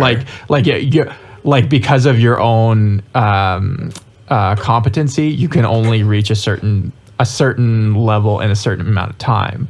But if you're like have endless life, you could hypothetically learn like as many systems. Everything. Yeah, even if it took you way longer than maybe someone who's has an aptitude for a particular. You could learn like engineering and quantum physics and all that kind of stuff. Yeah, and you could become an expert in everything. Yeah, totally. And you could hypothetically keep advancing yourself to be like. Are you telling me I could finally learn how to read? You could. Holy fuck. But at some point, you could become the most competent person on the planet. In the galaxy. Yeah, in the galaxy, right? And you could, even if it took you millennia, you could climb the ranks. You are literally describing the Emperor. Yeah, exactly, right? Like, yeah, it's logical to think that that's how he would do it, right? Like, just slowly but surely, you start, you're building your little empire, right? Yeah. And then you climb the ranks, and then eventually you're the emperor. He tried capitalism, tried religion. Tried religion. Then he's like, you know what?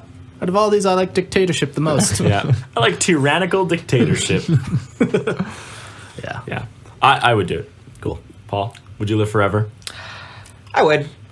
A condition would be is if my brain didn't expire. It wouldn't. Nothing would. Okay. It wouldn't. Okay. Yeah, But and it could increase the continue to knowledge expand. if it could expand, because I was just thinking with Jordan's thing, like, okay, yeah, learning, but I'm pretty sure like our current, They have our a limit. We do have a capacity to just learn as much. Yeah, you'd have to be able to augment your brain as Yeah. well. So just have a couple hard drives on your back. Just plug it into your brain.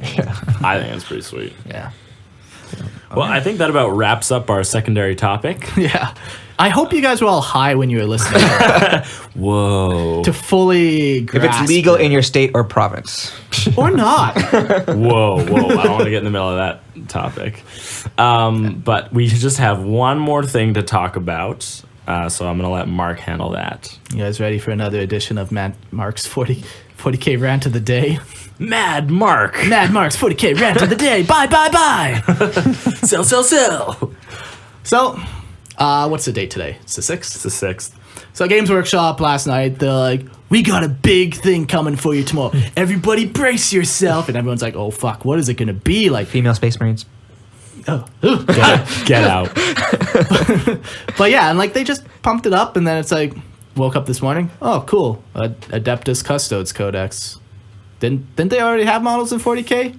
What's the big deal? Like, why'd you hype this up? Like, Yeah, they didn't hype up like the other codexes that no, they released. like, and it's like, we get it, man. The Imperium's a thing. Give me some Xenos codexes. Like, how have they not released an Orc or a Tau codex yet? Like, I saw this yet we one have table.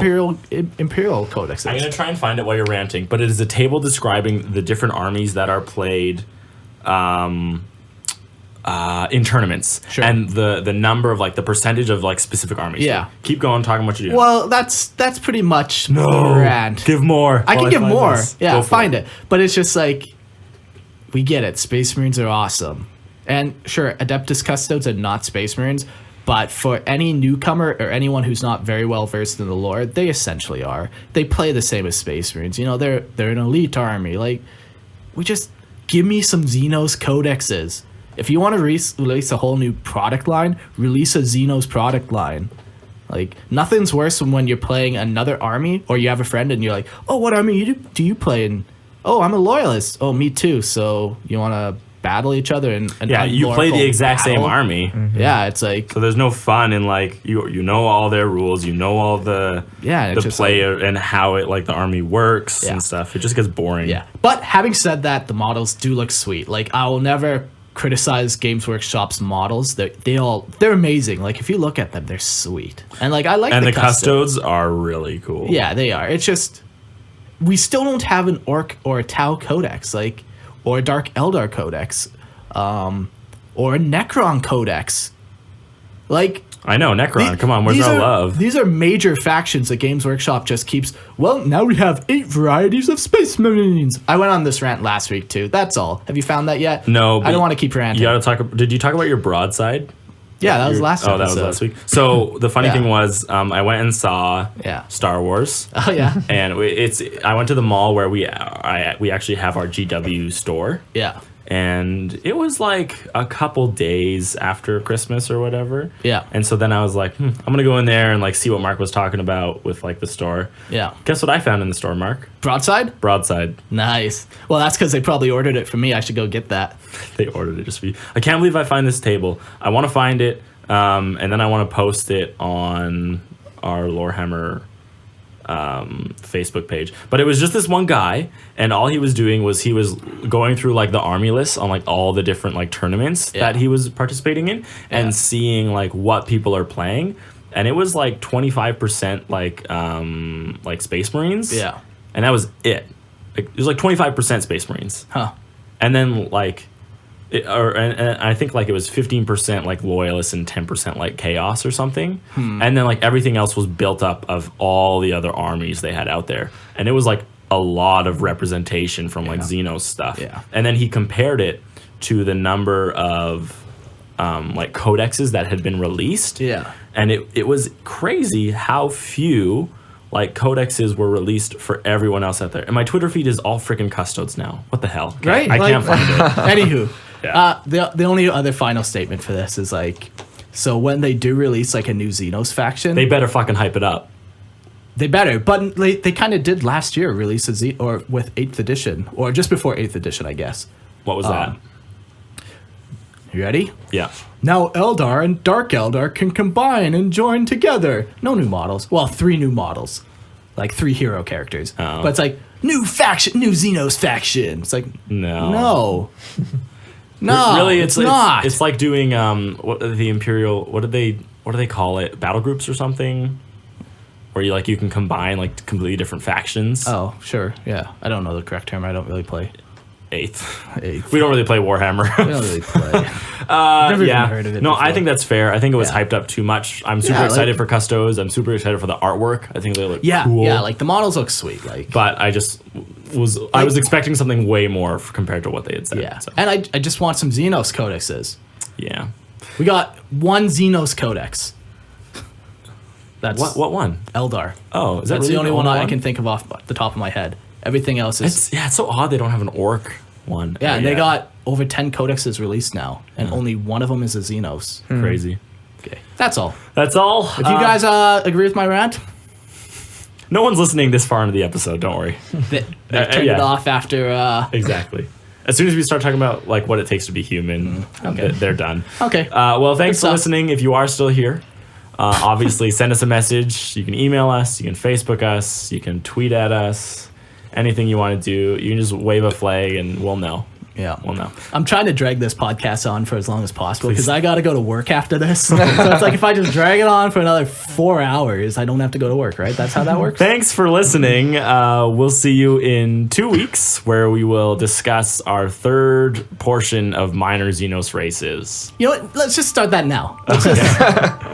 See you later, guys. See ya. Peace. May the light of the Emperor shine upon you.